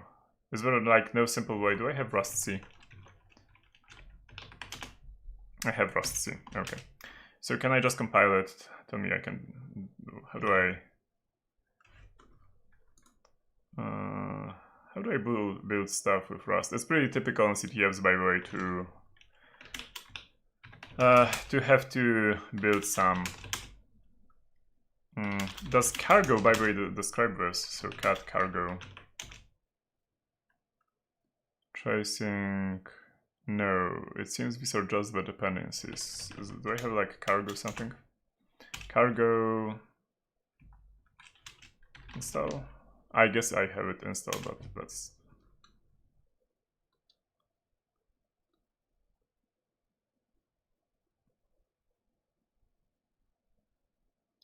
Oh, cargo, create a new package in the existing directory. Cargo run. Cargo run. Oh yeah, that's something. Something is going on. Oh, I see the chat says also cargo run. Okay, thank you. It will probably tell me that I have too old Rust version to do anything. Let's take a look at, in the meantime, at the implementation of BST.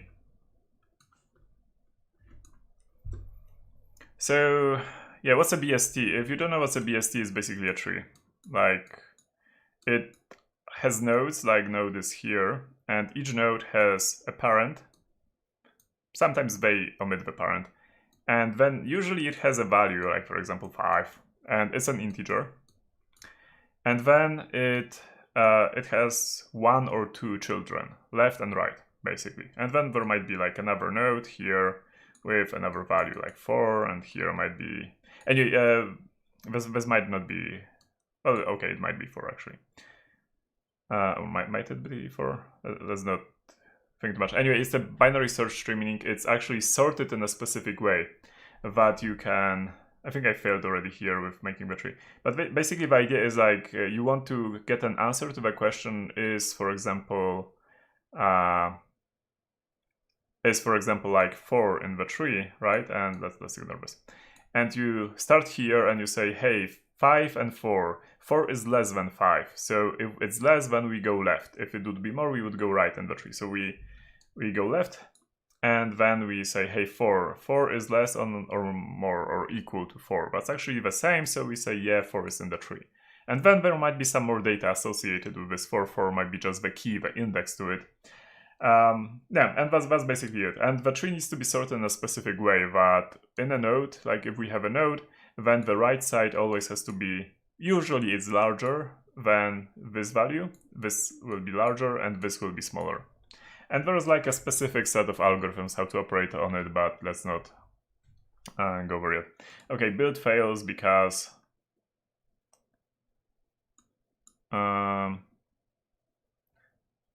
feature check during duration issue. Build failed. Perfect. Does that mean that I have to old Rust? Rust C version or cargo newest. Cargo Rust newest version. What's the newest version of this? Wiki Rust.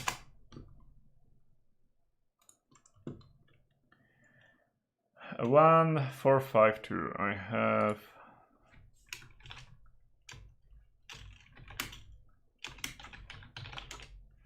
135. So I have a little bit old one. Maybe that's why it's failing. Use of unstable C issue. Do I have to update it? Can I update it somehow?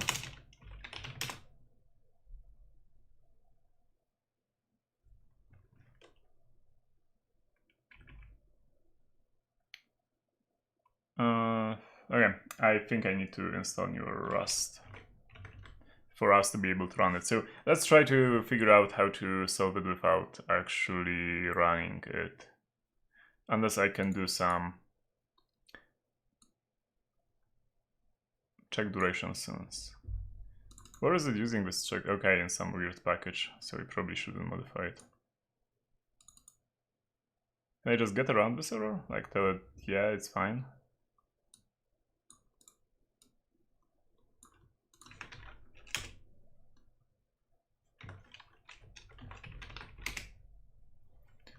Rust up. Toolchain installer. Can I update it easily? Hey, maybe I can update it. That would be nice.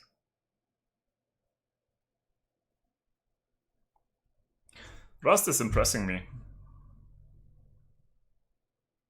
And thanks, chat, by the way, for the help.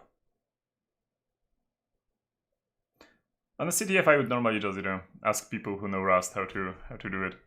Okay, now let's do cargo update. We did cargo update already, so let's do cargo run again. And let's see if it works better now. Or if it still complains about some feature being...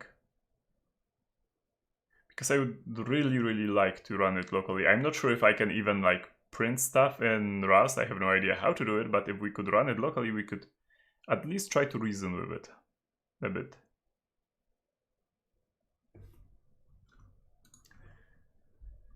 How can I fix this? Yeah, exactly my question.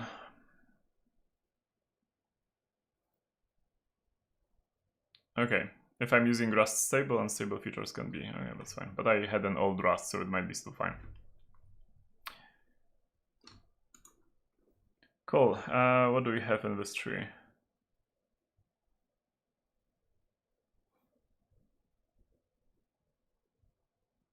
Stepping through. Are we going to be able to see the debug messages? Because if we are going to see debug messages, then we can probably deduce what might be in the binary tree.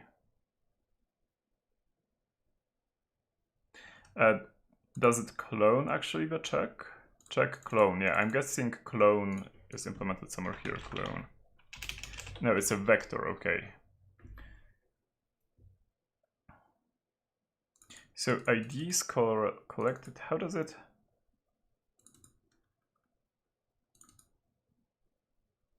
I'm guessing this means just like input, put it in a binary tree. And then we are filtering if we are checking if the tree contains one of the checks. Oh, so we are making the tree, that's the idea. We are making the binary search tree by providing UIDs, and they are telling us then how they are walking through the tree. I'm guessing that's going to be the challenge. If that is so, it would be a fun challenge.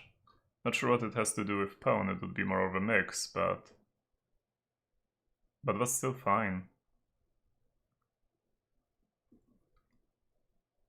Yeah, because if for a check it goes like left and right, like it tells us it goes like we do a tree, right?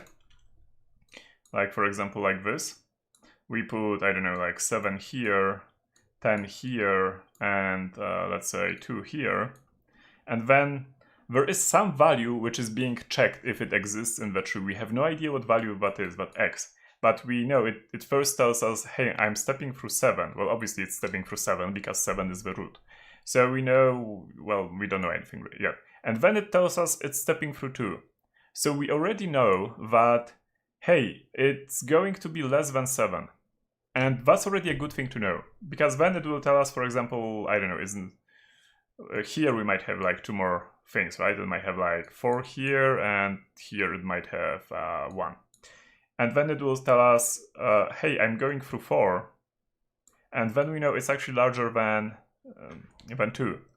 And it might not be 4, but it might be 3 in that case. So we can deduce probably the value based on how it goes through the tree. That would be really nice if that would be the challenge.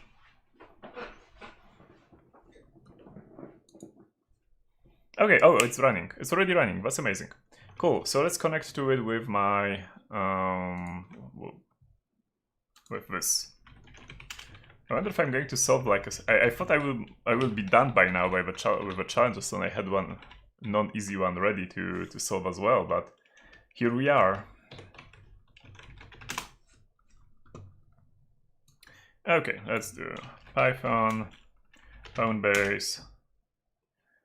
Okay, and that doesn't work, so let's do the break again.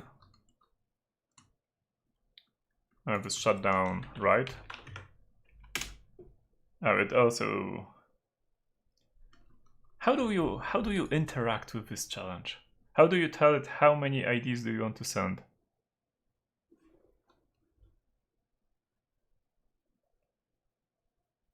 Because we are not getting here. It waits for something. Are we doing the shutdown correctly? I'm kind of starting to think I'm not doing the shutdown correctly. Or like this is maybe doing something wrong. Let's do as read. Oh, that's receive, I think. Receive 1 and do while true. Let's print receive 1 and let's see what happens. That's not really... if not d, not if the length of d isn't 1, then break. But yeah. Yeah, it doesn't seem to be working too well. It sends a 0, and a 1. I absolutely do not get what's going on here. Let's not send anything and do a shutdown. Okay, send 0, 0, 0. Let's do... No, that's fine. Let's send like just 16.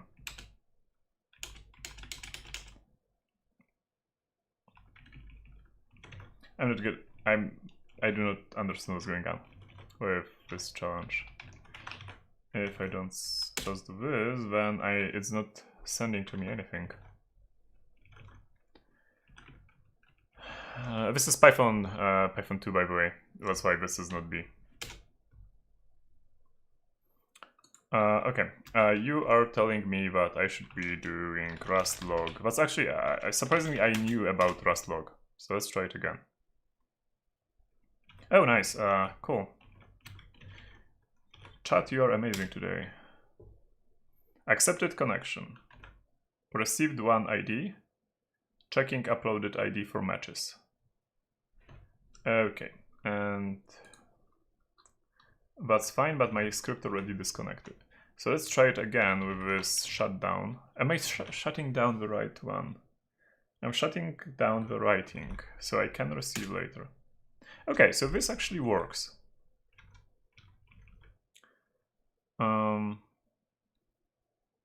But it's also expecting some stuff on the as arguments, I think. So, okay, so this is working. What I don't understand is what is it telling us? What is it writing to us?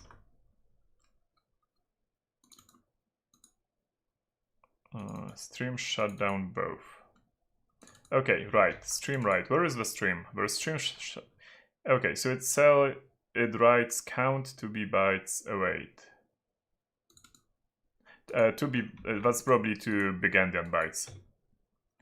Okay, so it sends. Okay, so it. In that case, it will send us the 4. Big endian, I'm guessing that's like 4 bytes. It's sending 4 bytes. How many it received? So which means I need to actually receive 4 here, and then I need to print rd of d. But my rd function is expecting little endian, so I need to change my rd function to big endian, which we do like this.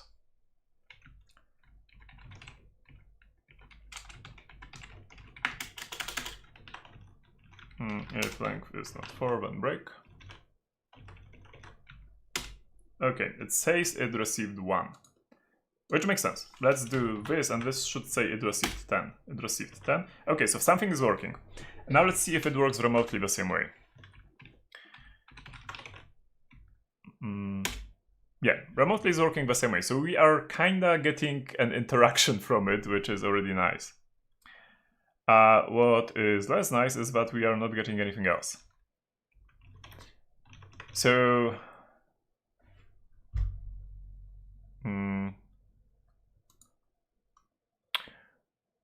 okay, why are we not getting anything else? Let's see what's going on here. Tree contain stream. Is this the only okay? Is this the only output we are getting? Pawn tracing, binary search tree. We create the tree. I don't know where we create the tree actually. Where do we create the tree? Binary search tree is only created here. I'm going to modify my code a little bit to put this here and put this here, so we get this.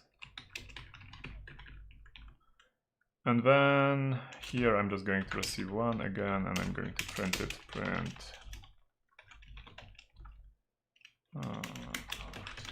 yeah, like this. Because I understand why it doesn't locally send me anything more. I do not understand why it's... let's do a print break. So do we really have to look for a vulnerability? Because stepping through is... This is the bug, and the bug is not redirected to us.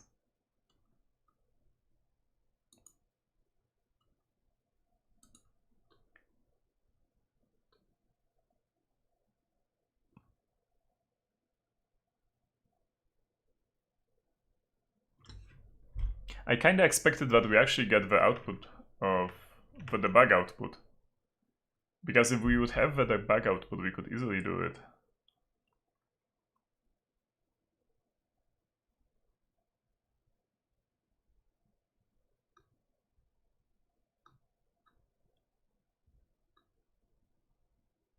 I really need to learn Rust.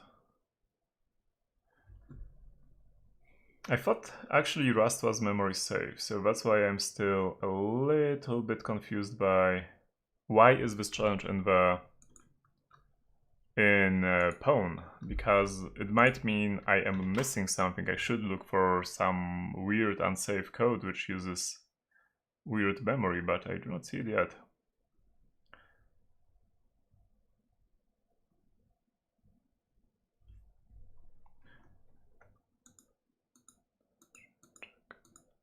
Yeah, what's confusing me as well is that it's going through the tree and then it's like, yeah, like shutting down the stream and that's it. So if we are going to leak a secret, how are we going to leak it? Maybe the timing. Maybe timing is the key.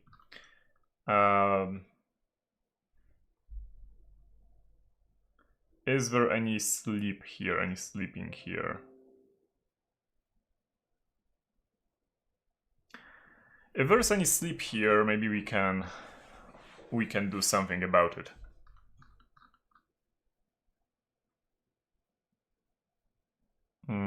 And by sleep, I mean any operation which takes more time than it should.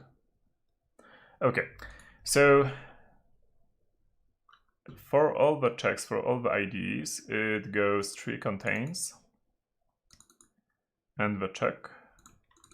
And in that case, the timing attack would be between it sending us the data and actually shutting down. So, yeah, let's work with that scenario. I think the chat actually is also saying that it's a timing attack. We have this await. I'm guessing this await actually is just synchronize. It's for blocking, for non-blocking operation. That's what I'm thinking about. Let's look for, is there a sleep here? Sleep. Yeah, sleep. That's exactly how you write sleep. No, I do not see any sleep. Any delay? No delay. Any... Okay, well, where's the await thingy? Is this maybe? Maybe this is actually going to slow stuff down. Because if the bug is synchronous... yeah, if the bug would be synchronous, then just printing a message takes some time. But it doesn't take too much time. We are using this contains, right, for the checks? Yeah, we are using the contains. So contains, and then what's happening here? Where t is ord plus the bug something. V, it goes the check, and the check is probably, it's a vector element, it's a UID.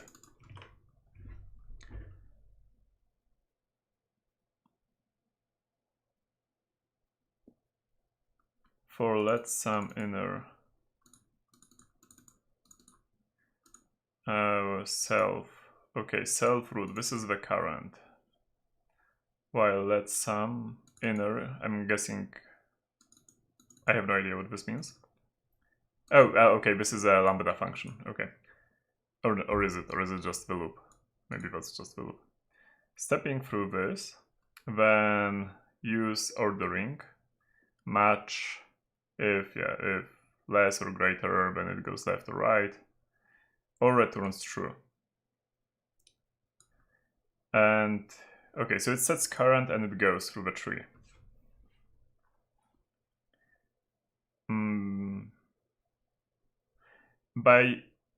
How does insert work?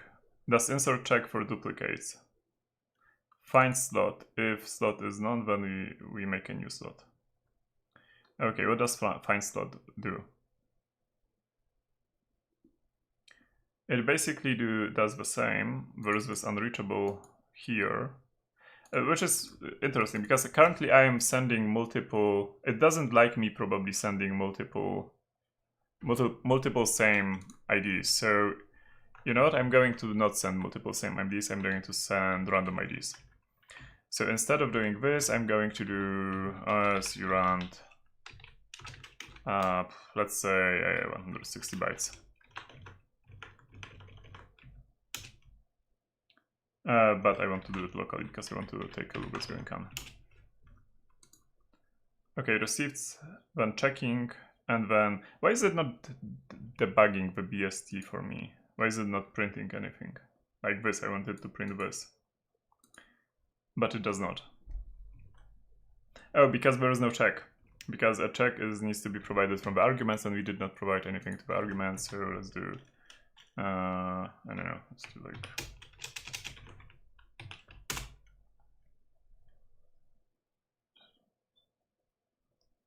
What? Did I type something in one of the files? Yeah, it seems so.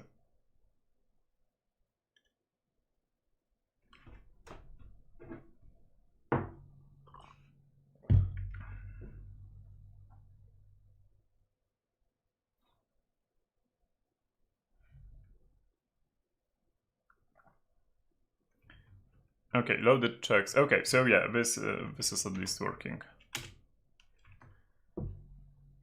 Okay, now it works. Okay, so what's the worst case scenario for a binary tree? The worst case scenario is if we are sending it consecutive values. one after the other, because this isn't a balanced binary tree. So it means that if we will like send, I don't know, 1 as the first element, and then we will send 2, so it will say 2 is greater than 1, so it will create a node here too, and then if we send 3, it will put it here. So the other thing is I don't know how many checks are there, which is a little bit annoying probably for me. Because if it's a timing attack and there is more than one check, then this is going to be hard to distinguish which are we getting. But yeah, basically the idea is if we send like 1 million UIDs here, then we will, and then there's a check, then if the check goes here, it will be super fast. But if the check goes down this slope, it will be super slow, because it has to go through the million elements, right? Let's just try it, especially that if it's outputting everything while it's checking, then it's going to be really, really slow. And I do not want to run this in debug mode if I'm going to send a million IDs there. I need to, however, measure the time. Okay, so we are getting this. We have received the data for bytes, and here we are grabbing the time. So now is time to time. I don't need too precise of a timer. This is going over a network anyway.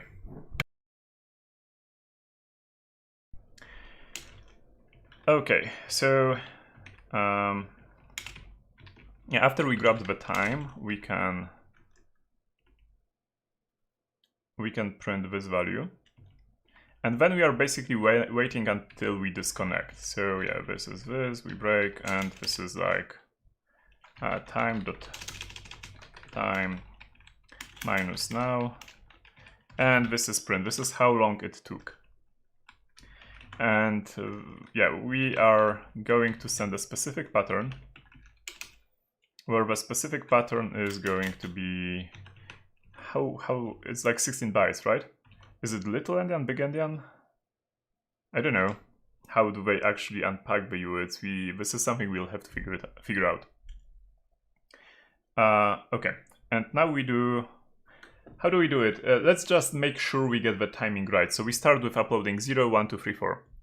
And I actually need for that a function which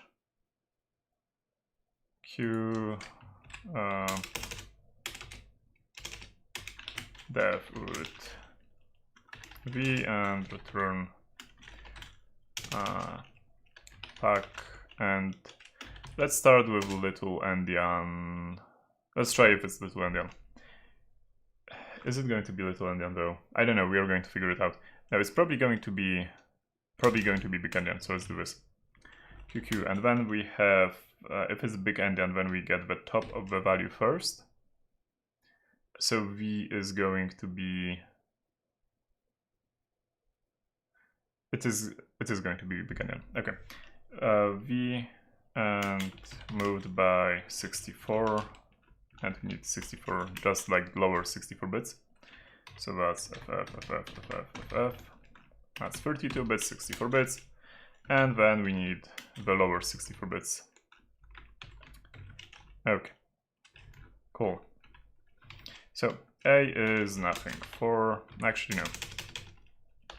A is UID of I for I in range, in X range, because this is Python.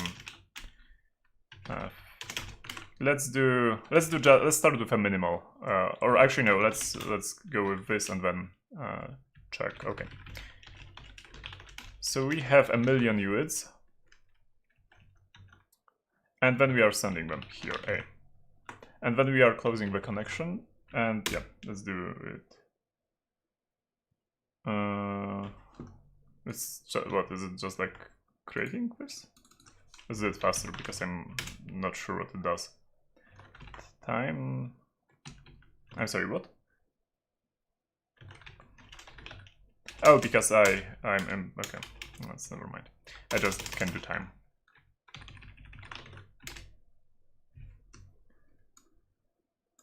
Okay, it's a little bit slow.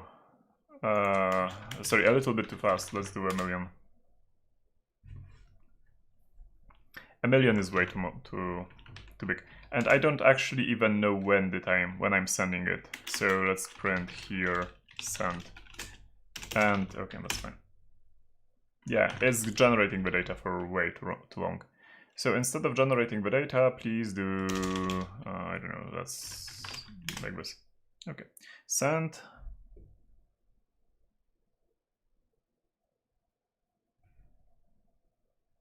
And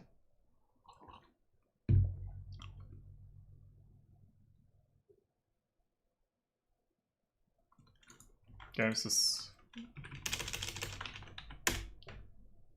okay. This is probably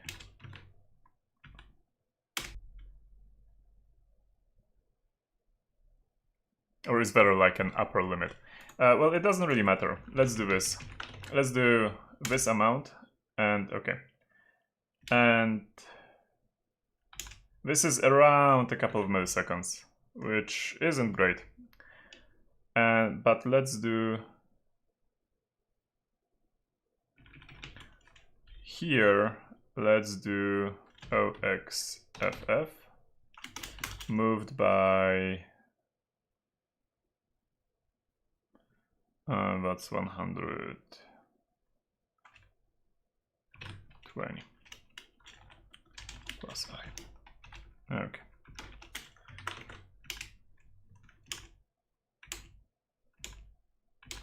Now I'm having hard problems differentiate which is which. Let's run it again in the debug mode. Okay, so this stepping through FF and doesn't match, that's fine. And now I'm removing it, or actually changing it to 0. Okay, and it's, yeah. Okay, and that was fast. So why if I like multiply it by 10, why is this? What's going on here?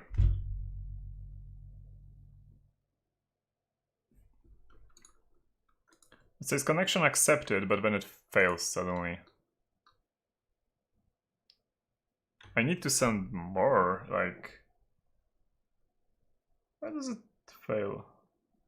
Oh, because it's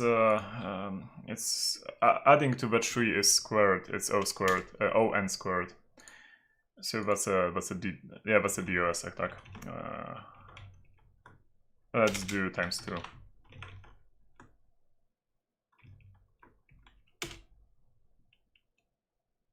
Okay, yeah, that's a little bit better.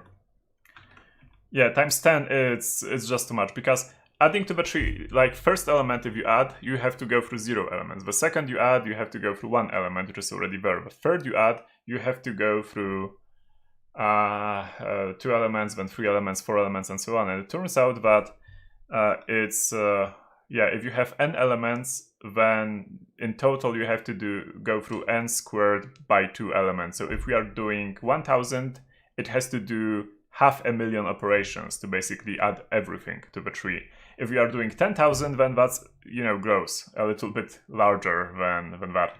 So yeah, I was just like going too fast to there, which is fine.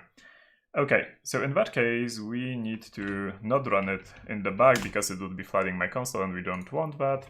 We do it like this, and now we measure time. Okay, this is 11 milliseconds, 10 milliseconds.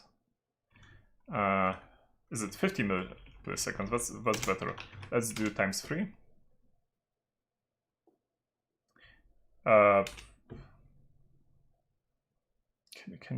Can't you? Okay, 33 milliseconds. This is a little bit better. 19 milliseconds times 4.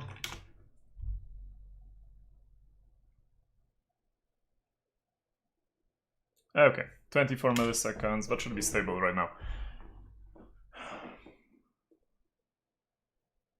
Okay, and now I'm going to change this to F0, which basically means it will never go into that large tree.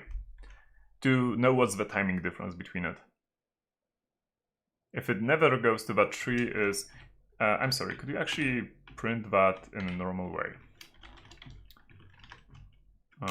Actually for F, because we don't care about anything else.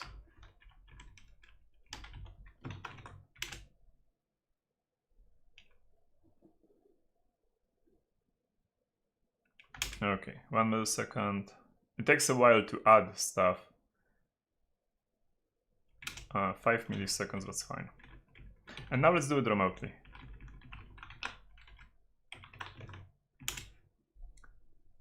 Okay, 22 milliseconds is for a no-op operation. 200, wow, we'll have to be doing a lot of tests. Okay. Let's just make sure. Yeah, the timing is all over the place. That's not good. Okay, and now I'm going to change it to 0 so that it will actually be... Okay, 150, that's better. 160, that's not bad. We can differentiate between these. Hey, that's actually not bad. The timings are like...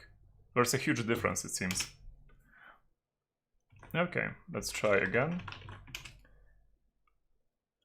37, 41, 17, 102. That's not 102, by the way. Yeah, whatever, doesn't matter. That's it. This is 2 milliseconds, 2.7 milliseconds. Okay, no, that's fine. Okay, perfect. So we have an oracle. An oracle is basically something which tells us whether the check, like the value is goes down our slide or doesn't go down our slide. Which is good, because what we can do now is we can basically bit by bit, starting from the top, determine what are the top bits there. And how do we go about it? We are going to go with top bits, or like bits value, value, okay, value, and that's it. Okay, and then we are going to basically here do v plus I, and this function is going to tell us, is it going to tell us the time? It's going to tell us the time. Yeah. So we go here, blah, blah, blah, we don't care, close, but we are actually going to be really nice about the closing, and we are going to close it both ways here first. So you're going to close the second way and then close, okay. And now we are going to return the time, which means we are going to return this. What are we doing? Okay, so we are returning the time here, we are printing the time, not here, here. Okay, so we are starting with 0, and we are printing the time. Print 0. Let's see if this works. Send. Because it's disconnected already. Alright, so we are not going to be nice. Okay, cool. Now, our UID is 0 at the beginning. And then the bit which we are testing, so bits, is there are 128 bits. And this UID is like 16 times 8. That's 128, I think. I'm pretty sure. So we are going to start with bit number 127, then we are going to go down. So if... Okay, now let's do it like this. So for I in range, we are going to be guessing probably the last a couple of bytes, but that's fine, that's okay. X range 127, 28-ish, 27-ish, 120. We are going to be guessing really the last couple of bytes, that's fine. Do this with UID, but UID, so this is the determined UID and this is the tested UID. The tested UID is going to be the current UID, the current known UID, and we add 1 bit, we set 1 bit at the bits offset, and then we decrease bits by 1 after this. When we get the time here, of the tested UID. And it will either be larger or it will be smaller. If it's larger, then then UID is tested UID, because that means that that 1 has to be there, because it's you know, what we are basically going to do is we are starting with 0, 0, 0, and then we are setting this tested 1 at the beginning, and we are asking by checking the time, hey, is it larger than this value or is it smaller than this value? If it is larger than this value, then it will be slow. The time will be long, right? And we know that, yeah, it's larger than this value, so we need to keep this 1 here on this position. If it's smaller than this value, that means that it's smaller than this. And what's smaller than this was something that has 0 at the beginning and then 3 unknown digits, which means we have to have 0 here. So we have to have the 0. So yeah, that's basically it. And then we are going to test the next bit, next bit, next bit, and so on until we get until like the last 20, not 20, then 10, 11 bits. Then we'll have to probably guess the last one. But we know the last one is like this, right? It's just an ending curly bracket. Okay, so if time is smaller than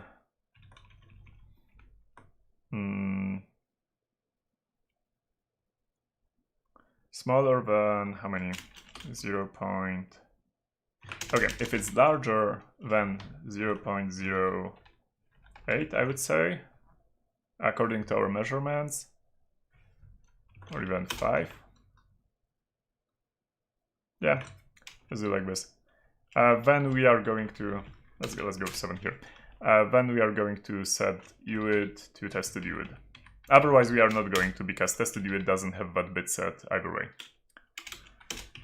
And we decrease this, and okay. And what we are going to do here, we are going to print hex of UID. And let's see how this does. We might be getting some bits wrong. Int has is not callable. What? V. What do we pass here? We pass V and I. This is V. This is V, right? Yeah, it's V. So what is it complaining about?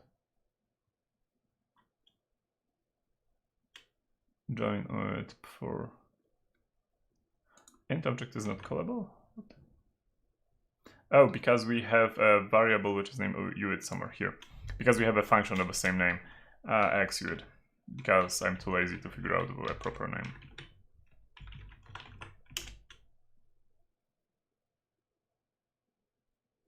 Okay, so something works.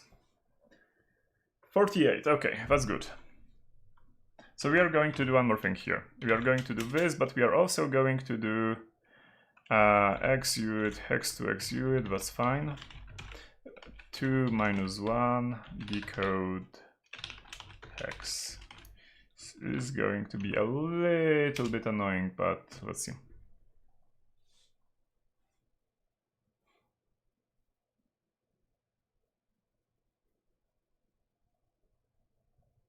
Yeah, it got C at the beginning, that's nice. But it got 48 earlier, so that means we have to do 3 tests for everyone, for every. Because we are, yeah, this timing isn't too perfect. Let's go 9. Let's just see what happens.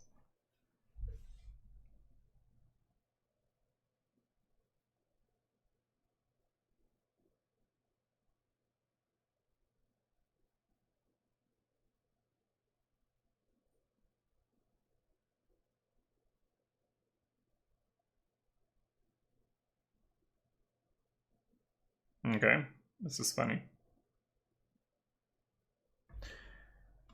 No.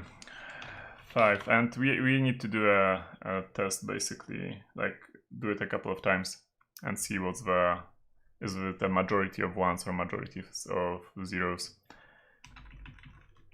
Or maybe let's do it with 5 and Maybe it will be just okay. You know what? I'm going to print the timing as well.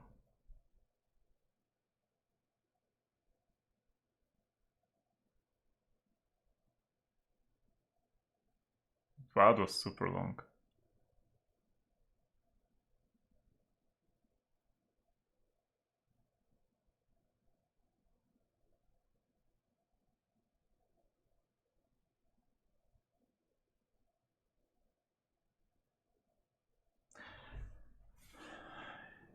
Yeah, like 7. Oh no, but no, it's printing incorrectly. Okay, that's fine. I thought that was like 7 seconds, but that was a little bit too fast for 7 seconds. You can see we are getting CTF something, so okay. Hey, maybe it will actually work.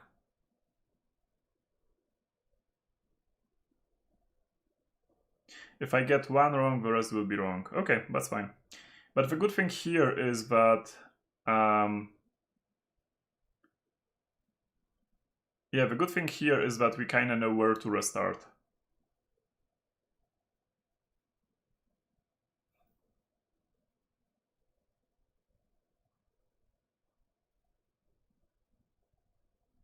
Tell me this is an actual phrase, like 1 bit something something. And this is the moment for questions. Perfect. Because our magical thingy is running through the oracle attack. Okay. Yeah, I already, as I said, I'm basically streaming from a different room now.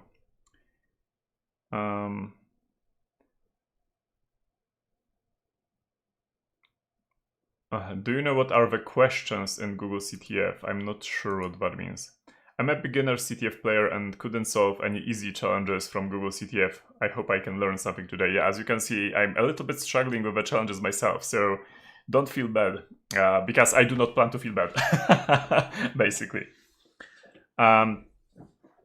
Yeah, it's, especially the crypto one, I have to do some thinking there, but it did look a little bit heavy. This one, it's Rust, and timing attacks are hard for beginners, in honesty. I wouldn't go for a timing attack. Timing attacks are cool, are amazing. I really like timing attacks, but this one isn't easy. Like, really, this isn't an easy challenge. This isn't a trivial challenge. This is a medium challenge. So I'm a little surprised it actually got tagged easy, but okay. The web one was definitely okay, and it broke because something broke, which is fine. We got already this, so I'm going to just copy. Oh, what did we already? No, we got it. It's 1 bit at a time, and that's 16 characters. So this is the flag. Yeah. Okay, so we actually got it. Wow. Okay. Is it a pawn? It's not a pawn. It's not a pawn challenge. It's a MISC challenge, or a cryptography challenge, I would say. But as a challenge itself, I would say it's a good challenge. It's a fun challenge. It kinda shows you how to abuse certain properties of algorithms. If you know them, you have to know what's a binary tree. Without knowing the binary tree and the properties of a binary tree and timing attacks on top of that, you would not be able to solve this challenge. Yeah, this wasn't a simple challenge by any means. But it was a pretty fun challenge. I liked it. I like the concept behind it. The concept behind it is pretty like spot on, pretty amazing. It's pretty original for a CTF. Okay, it's actually like we are 2 hours and 30 minutes into the live stream, folks. I didn't expect to have so many problems with these challenges. What do we have left? We have reversing left, we have web left, and we have sandbox left. And we have crypto left. I'm going to do reversing, because unless this is again Rust, then I shouldn't have too much problems with reversing. If it's Rust, then yeah. So I'm going to do still the reversing today. And then next time I'm going to hopefully, like in a week, I'm going to hopefully do the math behind the scenes for CrzaQ Norris and figure out how to solve it. I know how to solve web because I've solved it. Web was easy. And I have no idea about sandbox, so we can do sandbox next time as well. So let's do reversing still at this time. I'm going to check if there are any more questions regarding to this challenge.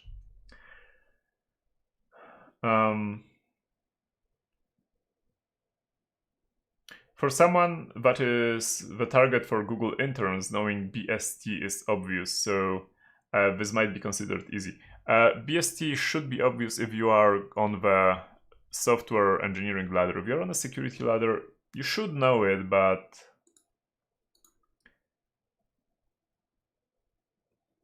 have you ever managed to not solve a Google Easy challenge on the live stream? Well, today with the crypto, right? If you're asking about the beginner quest from previous years, I knew before the stream most of the solutions because I was helping testing them.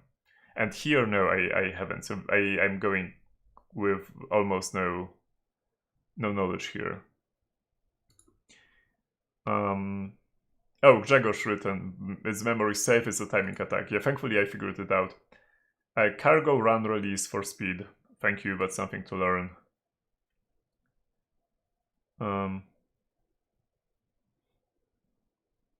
Okay, Zero writes that I hate Rust and Golang reversing because most of the time they just use the ABI as a part of a challenge instead of implementing a good checking algorithm. I'm not a fan of reversing Rust. Rust is a little weird language, but thankfully we have the source code here. Okay, let's do reversing, let's do beginner.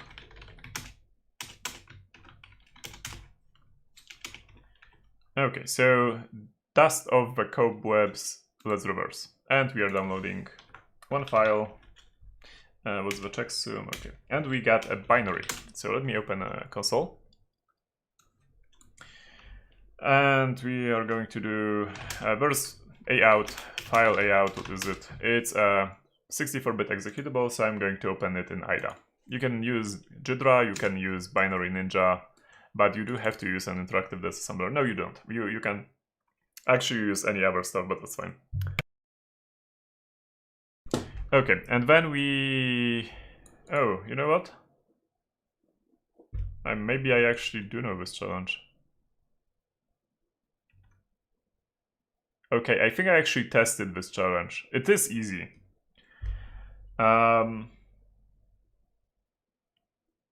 Okay, so yeah, here's what... It's super short, as you can see. We are not going to look at disassembly because disassembly is actually more confusing than assembly in this challenge. I didn't know this was a beginner quiz, but beginner challenge that I was testing. Good to know. Okay, it seems I do know this challenge after all, so we are going to solve it easily. I hope. Here's what's going on, what's important. There is this scanf, which is reading a value, a string which has at most 15 characters. And then we are putting this value into XMM register, which is 128 bits, which is 16 bytes.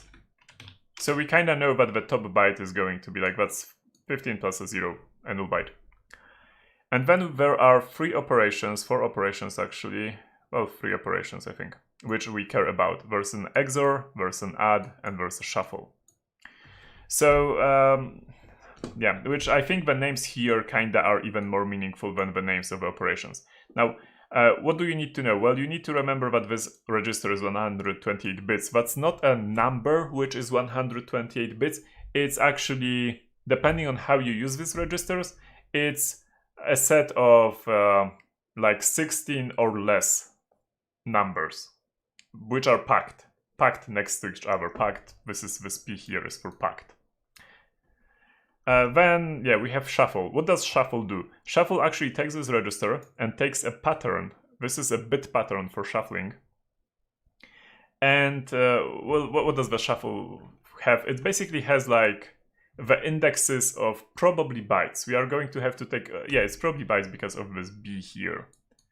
So it takes an array of bytes, of 16 bytes, where each byte is an index into this array of bytes. Think of this register now as an array of bytes.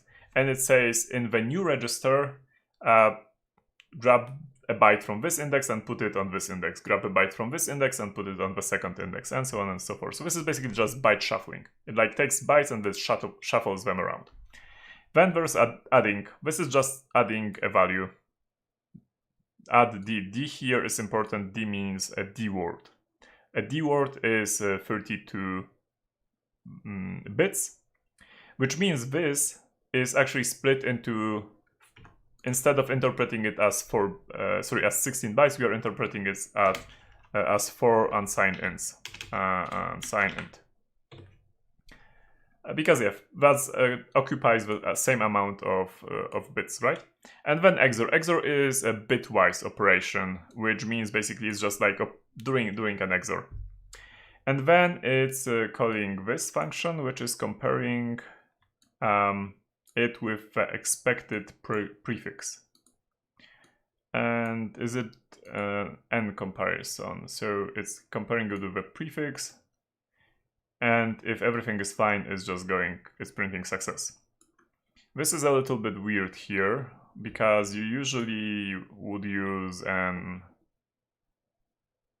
Yeah, that's a little bit weird, but that's fine. Where is it? Because normally you would do a mem compare. You wouldn't do a string compare, you would do a mem compare.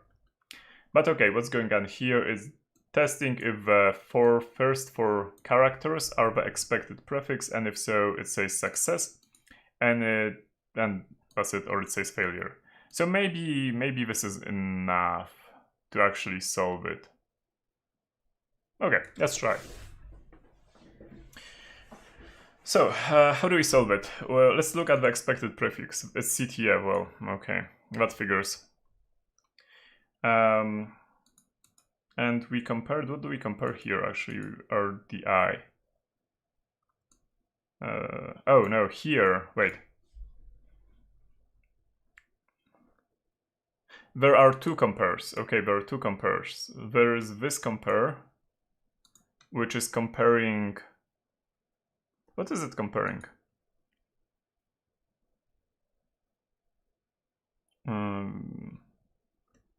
Okay, it's comparing these two things. So S2, which is the thing after all this operation, and S1, which is R12. R12... Okay. Then we have these things, which is the XOR array, the add array and the shuffle array. Then the expected prefix. And then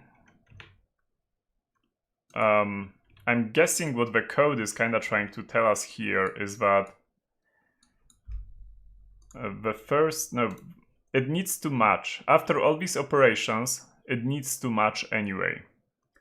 And I don't really think there will be too many... You can probably like use Anger to solve it without even reading this code, I think. Cool, okay. So what do we do now? We do a Python script. You might have expected it. Okay. There's the question, am I going to do non-beginner challenges? Well, not today, obviously. I might do one reversing challenge next week if I go quickly with the other challenges, but apart from that, I do not have any plans to do other challenges from Google CTF.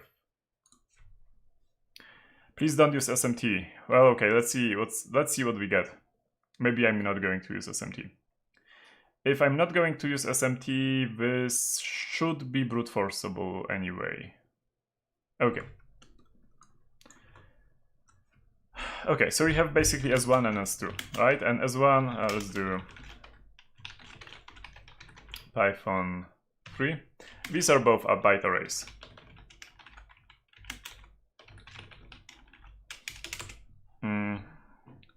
Actually, I would solve it, I think, with Z3. This is just asking for being solved with Z3.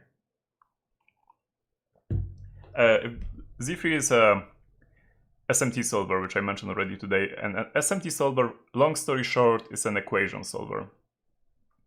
And it would quite easily handle this challenge, I think. Okay. Now, what we need to do is we need to figure... No, this really is a challenge for SMT. Sorry, for... The only thing which I would... Okay, let's start with this. This is most annoying. This pattern, we need to reverse it.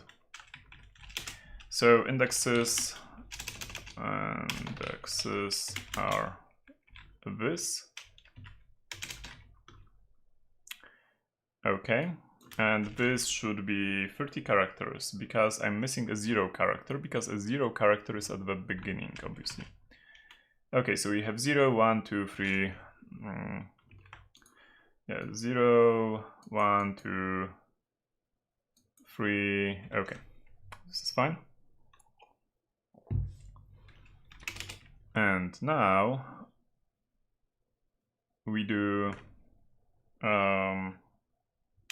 for I in range 16. This is 32, so 16. We are going to grab indexes and actually create index, and indexes of moved by I times 8. We are grabbing 1 byte. Okay, and we are going to print it. This really is a challenge for Z3. We are going to use Z3, I'm pretty sure about it. Just need to remember where I have Z3 installed. Python go py. Okay, and this is basically what we need to do. Let's create something which is called mapping. It's going to be a dictionary, and we are going to do mapping.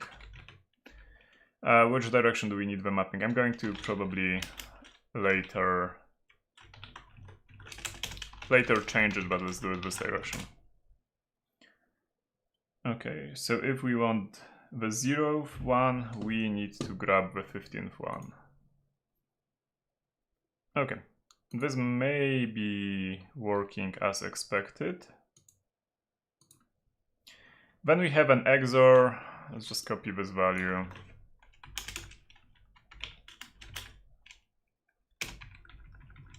And then we have the add.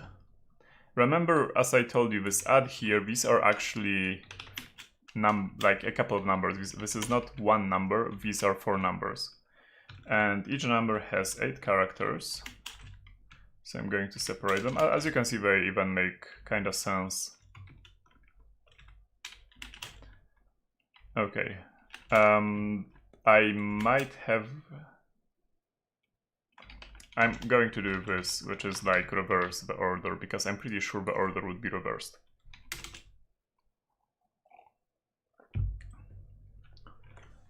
And then, okay, we got the shuffle, we got the XOR.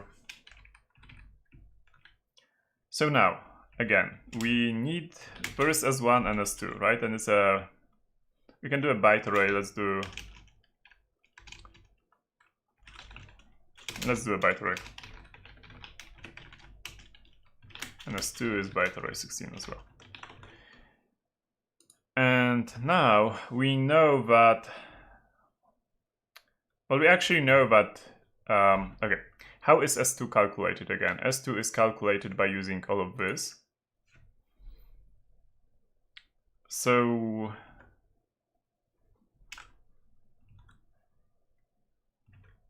how would we go about it?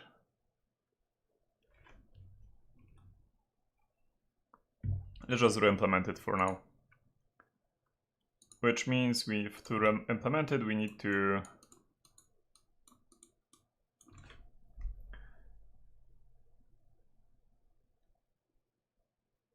okay, I'm thinking how to do it without an equation solver. And without an equation solver, we might end up doing brute forcing of 4-character ranges or 3-character ranges, depending on how what's the order of this. I'm going to do one thing.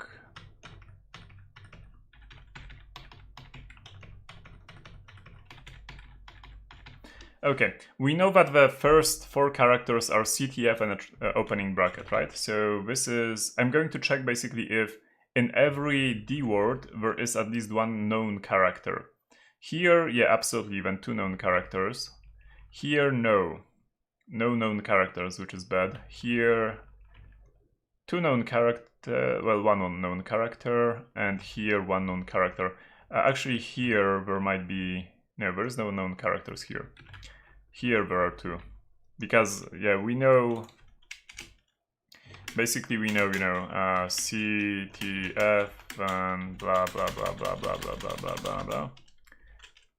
And here we know this character and we know these characters, but in here we have in this one there is no index, which is either of this character with this is the index F, neither of these characters, which is the index 0, 1, 2, and 3.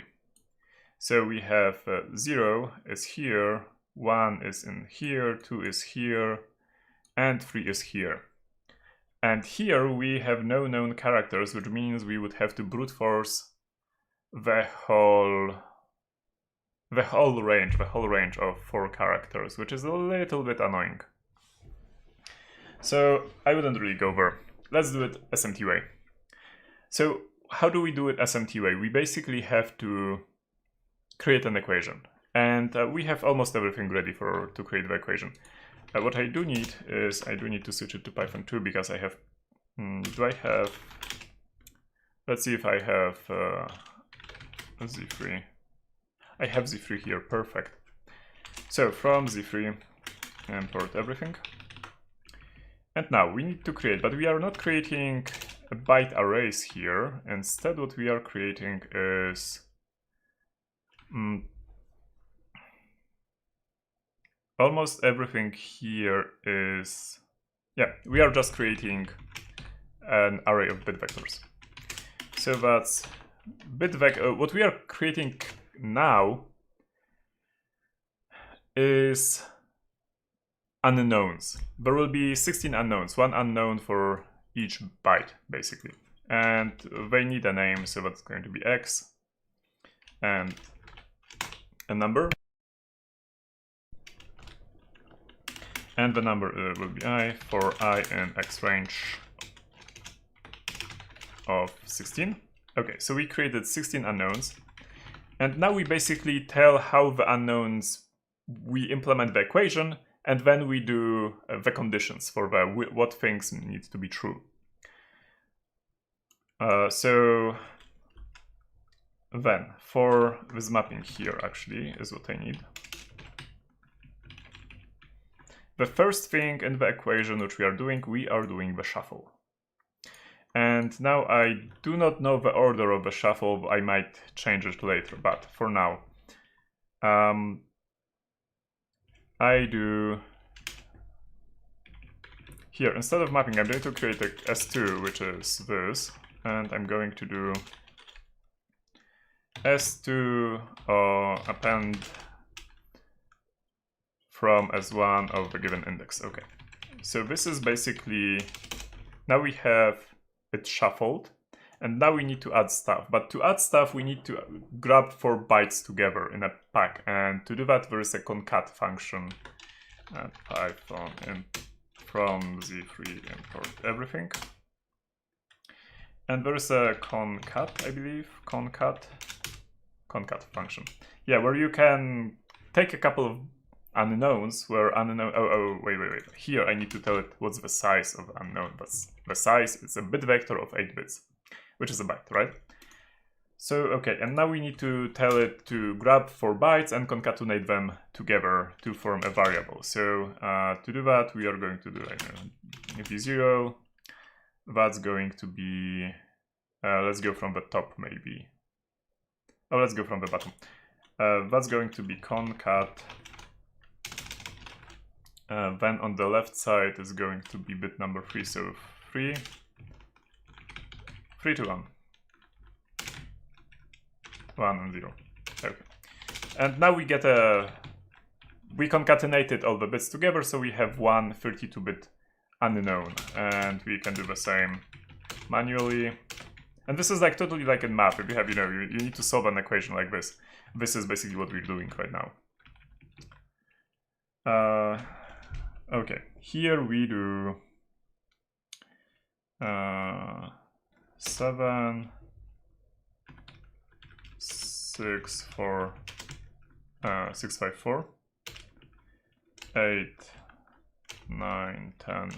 I might get the order wrong again, same as I did in the, the challenge. 14, 15, same as I did in the hardware challenge. Okay, now I have these words, and these words are, I'm actually need to add stuff to it. So I need to, wait, I actually am not going to do, or no, I'm going to do that.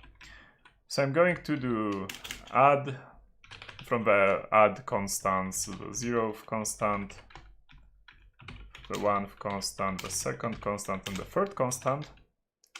And it's not really adding, it's just writing the equation down. I will show you in a second. Actually, I can show you now. Like V0, for example. Yeah, as you can see, it's just like writing down everything I told it. So I told it, yeah, concatenate these things and these things and these things, and then add something, and it didn't calculate it, it just written it down as an equation. And you might be wondering what's this? This is because of the shuffling, right? Okay. The shuffle, do we have it? No, shuffle should be fine. Okay, shuffle should be fine. And now the last thing which we need to do is we need to basically do the XORing. How do we do XORing? We can do XORing. You know what? We are going to split it as well, because that's going to be a little bit easier for us.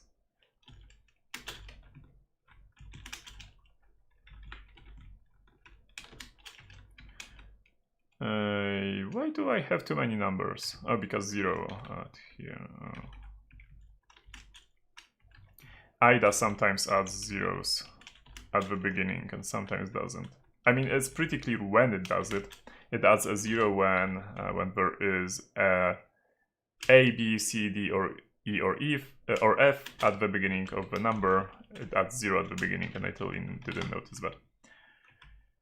Okay, we can just do add the XOR here. So XOR of 0.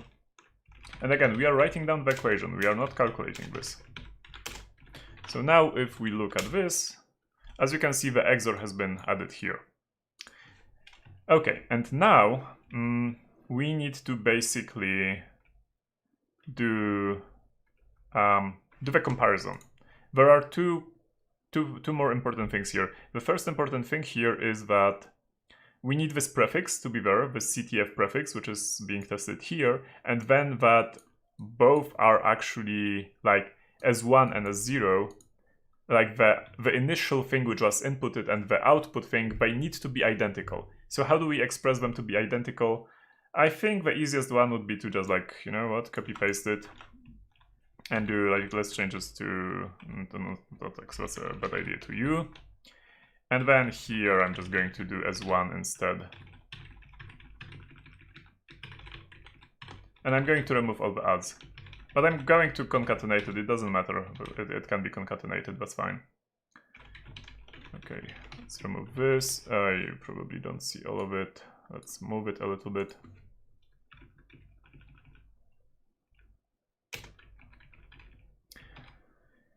Okay, and now we create a solver, something that will solve the equation for us. And now we tell it what do we expect. Everything all the conditions which I'm going to write here need to be true basically for it to be solved. So we tell it V0 needs to be equal to U0. Furthermore, V1, V2, and V3 need to be equal to this. Furthermore, V0 or U0 or whichever needs to be equal to, I have no idea what, Python CTF blah, encode hex to this number. Okay. Yeah. And now we basically say, yeah, okay, check if there is if you can find a solution to this. So let's run it. it says unsat, which means I did something wrong. Unsat means unsatisfied. It couldn't. Let's not go into how SAT solvers work or SMT solvers work. It just tells us that I failed something somewhere. Now it's satisfied. I probably this number is reversed, which will be 7b 46 54 43. Yeah. Yeah, now it's set. Okay, little endian, big endian. This was my mistake. And now we need to print the model basically. So if we do as model is the values of the equation which were solved. We have only unknowns here, like these are the unknowns, and it should basically show us like all the values for the unknowns. Yeah, this should be fine. This looks actually fine. This looks like everything is in the range of printables. 0 is at the end, but we need to get it in like to a little bit better form so we can display it. So for I in range of 16, from model we grab, how was it called? Like X, yeah, this is exactly what we're grabbing. I think we can do this, and then say it like as long, I think. Let's try this one. I might be not remembering correctly my Z3. Blah, blah, blah. Maybe it was this. I'm not sure about as long. Not call, okay. How did you do that? Wait, wrong. Not the name. We give it as one of the name. Actually, as one from this, yeah. Okay, now it's fine. And now we can do as long, because we need to grab the type of it. As long as like grab the number, and now we need to change it to yeah, and we get the flag. But let's output it in a little bit more saner way.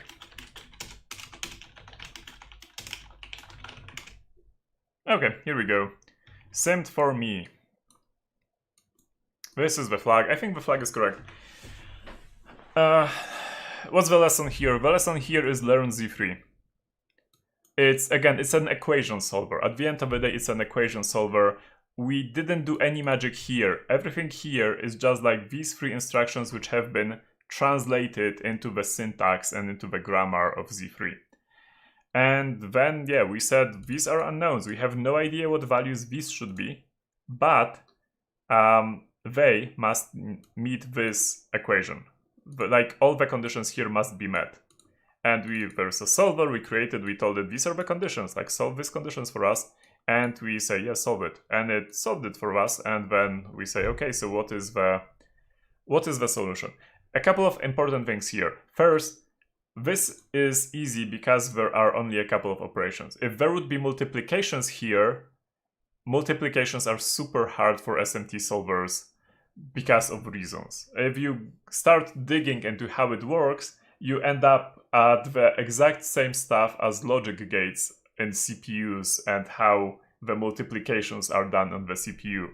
And, well, especially if you're operating on bit vectors.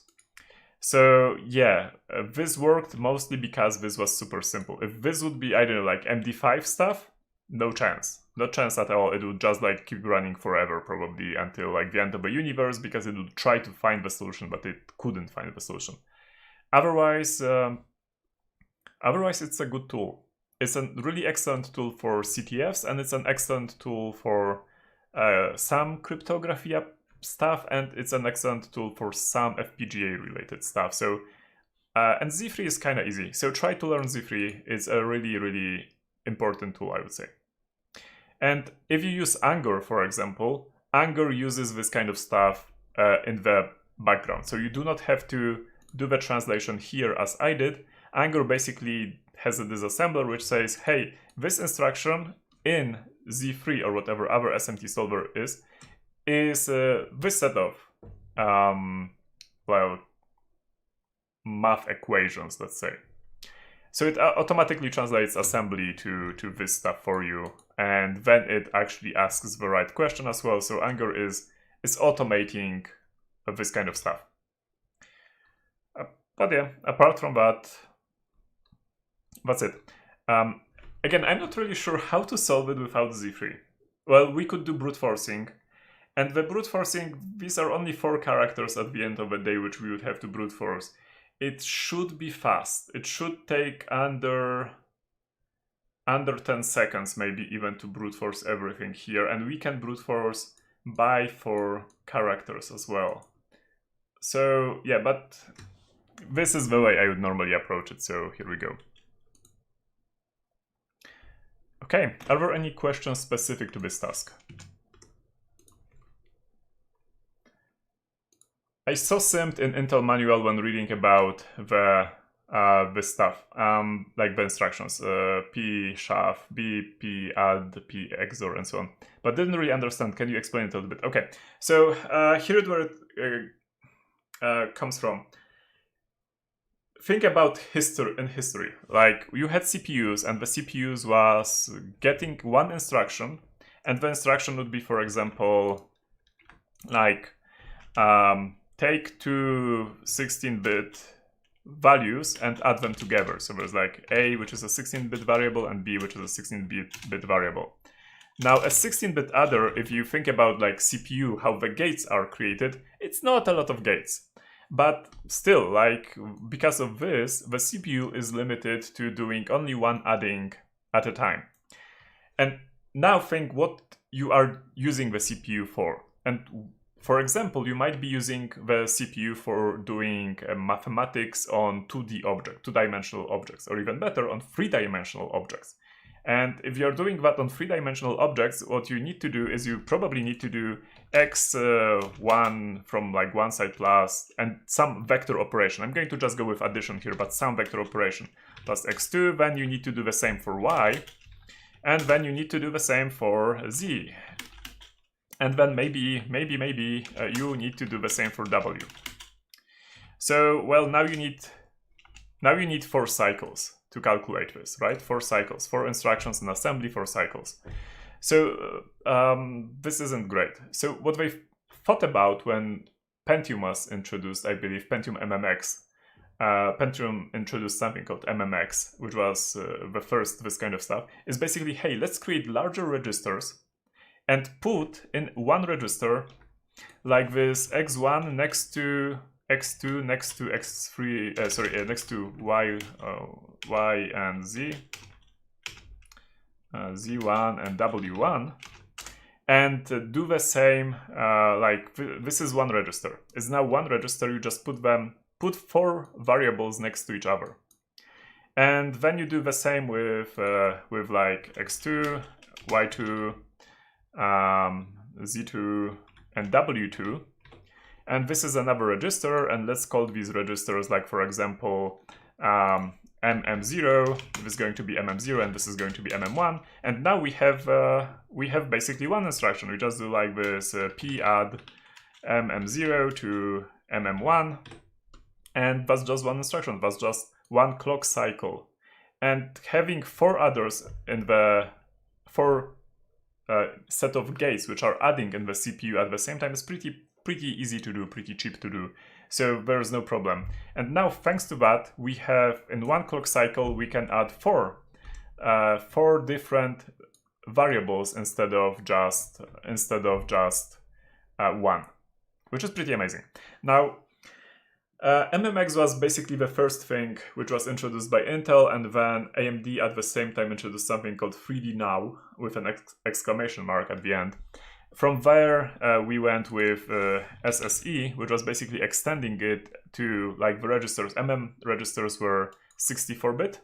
Then SSE introduced 128-bit registers. And currently we have something which is called AVX. And AVX has registers which are 256 bits. Again, that means it's like probably like 16 different small variables there, like in one register. It's not one huge number, it's like several packed variables there. Up to AVX 512, which has registers which are 512, which can be again split into multiple small variables. And then you do like additions on all the variables which you have in the registers and so on at the same time in probably one CPU cycle or like still a small number of CPU cycles. And this is SIMD, single instruction, multiple data. You have like single instruction and it operates on multiple data at the same time. This is basically what it is. Now, is it a great thing? Is it a huge thing? Is it an amazing thing which speeds up everything? No. It was useful quite a lot back in the days when graphics, 3D graphics especially, was still done on CPU. But then, you know, like first things which were called graphical accelerators came in. You had your graphic card and you then put another card which was the graphical accelerator which was doing 3D stuff. And then, well, graphic cards incorporated the accelerators to it, and we have 3D graphic cards in our computers nowadays. And they do this kind of stuff way better than the CPU. So currently these kind of instructions on the CPU aren't really like that needed, because you can always offload to the graphic card this kind of computation. There we go, like quick little intro into SIMD.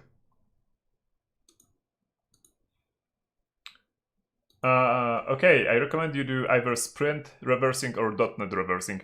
I did .NET reversing when testing it. It took me 3 hours to solve it with zero knowledge. So I think we can dedicate one live stream to it, and I think I should be able to solve it in 2 hours knowing what to do.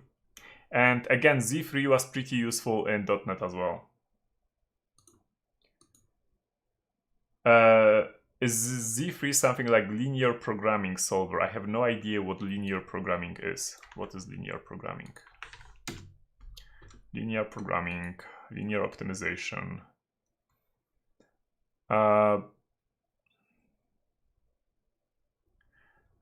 Okay, I'm not sure. I kind of grasp I kind of grasp linear optimization, but I'm not sure. So it's like this. Z3 has a lot of algorithms implemented there, and one of them is a SAT solver. A SAT solver is not this. A SAT solver is something else. A SAT solver is it's a Boolean satisfiability problem, which basically you have this kind of equations, a set of this kind of Boolean equations, and the question is can this be satisfied by any values of these bits, basically bits at the end of the day, or not? And the bit vector operation in Z3 kinda could be translated into this kind of SAT problem and then solved with a SAT solver. How is it exactly solved? I have no idea. I know how to translate it, but I never implemented a SAT solver, so this is beyond my knowledge. 8-hour stream. I even did longer streams. Not a lot, but I did 1 or 2. We might do someday. Can you show us how to use Anger? No, because I've used Anger once and that was a long time ago. So yeah. But I might think about it before the next stream and then do it then. Okay.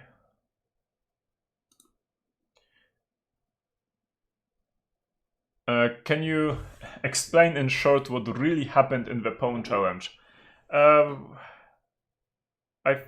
I don't think I can explain it in short. Again, like, look at it again. That was basically because we were DOSing in a certain condition. We were basically DOSing, making the binary search tree really slow. We could exfiltrate 1 bit of data.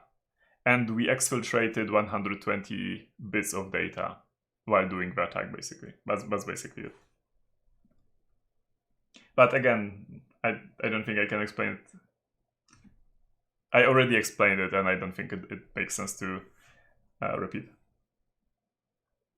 But again, that wasn't an easy challenge. Where was the flag in the Pwn challenge exactly? Was it already inserted? Okay, I did talk about it, but you might have missed it because it was kind of subtle. Let me show you again. I'm going to open the main server. This is the main server, and if we go here, here, this is the important part.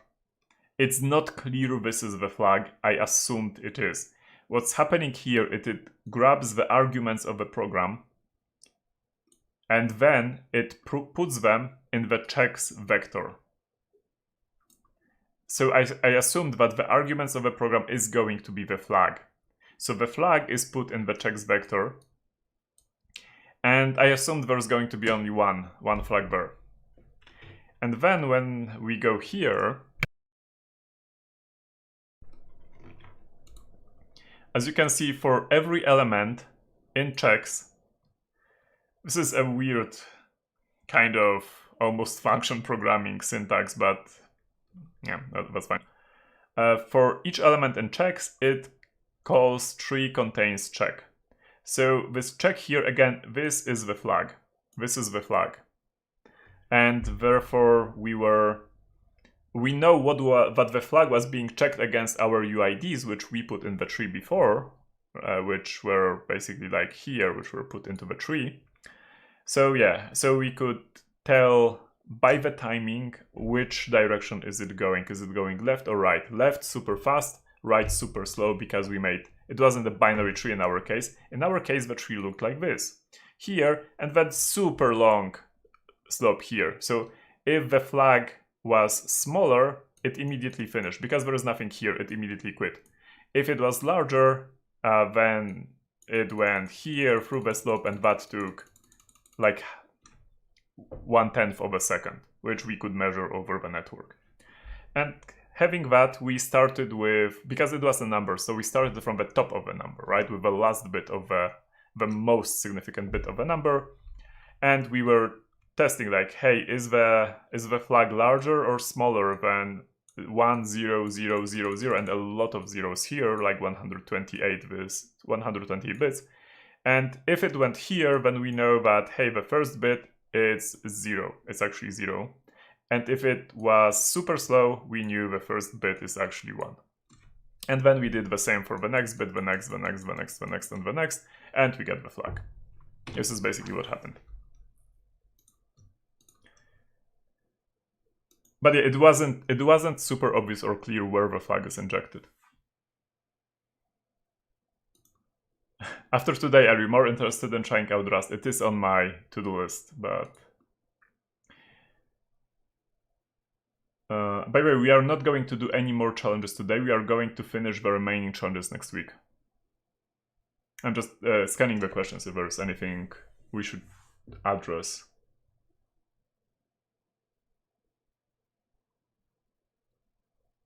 Okay, I'm going to go now to the questions which are not related to the tasks. Thank you for being here. If anyone is already interested, if anyone survived until this moment. Thank you to my moderator, Foxtrot Charlie, for being here. And now I'm just going to go fast through a couple of questions, and we are going to call it a day, and we are going to finish next week, hopefully. Unless I really get stuck on crypto. Redone is super valid rights. Do you think that kernel land is harder to protect rather than user land application? It looks more error prone as well. Do you know security researchers with device driver dev backgrounds? I don't know security researchers with device driver dev backgrounds, but it is a little bit harder to protect because you have one common space for every process in the system, basically for every thread in the system. So that already makes it a little bit harder to protect, because if one thread, like every thread basically could affect the whole system. So that already makes it harder to protect. And then there are some things which are super hard to do in kernel land, which are super easy to do in user land. Start with ASLR, for example. Like when the system is booting the first time after the laptop left the factory, how do you get a proper random number? There are some questions like that.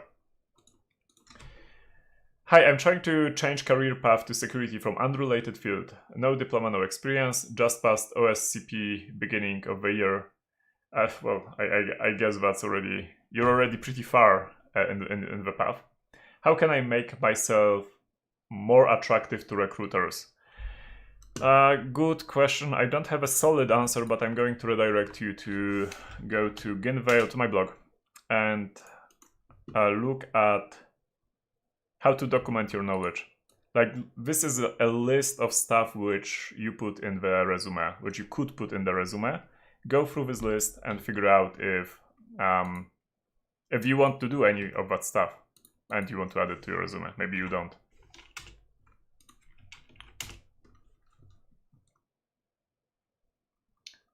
Okay.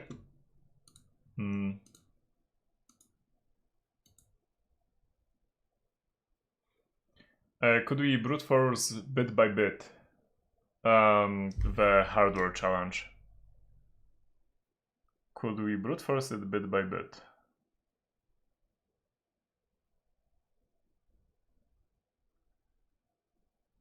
Maybe. Yeah, maybe. I think we could if we would do it. Yeah, maybe we could. I think we could. Thank you for recommending Yahoo.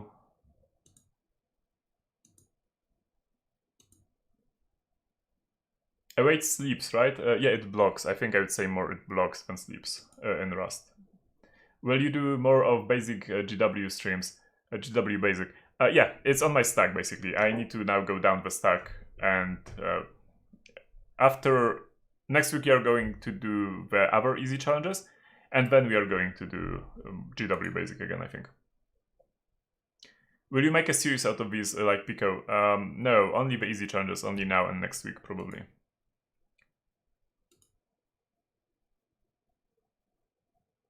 Did you test the sprintf challenge? I had a lot of fun. No, I didn't look at it at all. I had a lot of fun with it, very challenging. Wondering what your thoughts are. Yeah, I haven't looked at it, sorry. What are some alternatives to Z3? You'd have to look it up actually, like look for SMT solvers. There are a couple of alternatives. There are like a gazillion of SAT solvers on top of that. But I cannot name any because I know only Z3. I'm only using Z3. I think there was something like SMT lib or something like that. Weirdest stream so far because of a new background. I'm still working on the lightning there. What is your favorite and why? Jidra, Aida, or Binary Ninja? I'm most used to Aida, but I really like Binary Ninja too. Thank you as well for watching the stream, Computer Guide 2030. How do I start start learning about crypto for CTFs? What was it called? There is a really good CryptoPulse. A friend showed me it and I really like it. CryptoPulse.com. Yeah, like start with this one. And that's basically, what's the difference between SMT solvers and SAT solvers? SAT solvers are only solving Boolean satisfiability problems, which means it only works on bits. And SMT solvers are higher level. So basically if you want to translate from SMT equation into SAT equation, you have to basically do almost like logic gate translation. Like basically take, you know, plus and multiplication and something like that, and translate that to a set of connected logic gates. And it's a little bit more challenging than that, but it's doable. Okay, that's it, folks. Thank you for watching this live stream. I did fail more than I expected, especially at the crypto challenge. It took me more time reading the Rust challenge than I expected to, but that's fine. But we did go through the hardware challenge in a pace I kind of expected from a live stream. So yeah, it's okay. I think it went okay. We are going to continue next time. Thank you for being here. Thank you to my moderator, Foxtrot Charlie, and see you next time. I'm going to leave you with some music. Bye bye.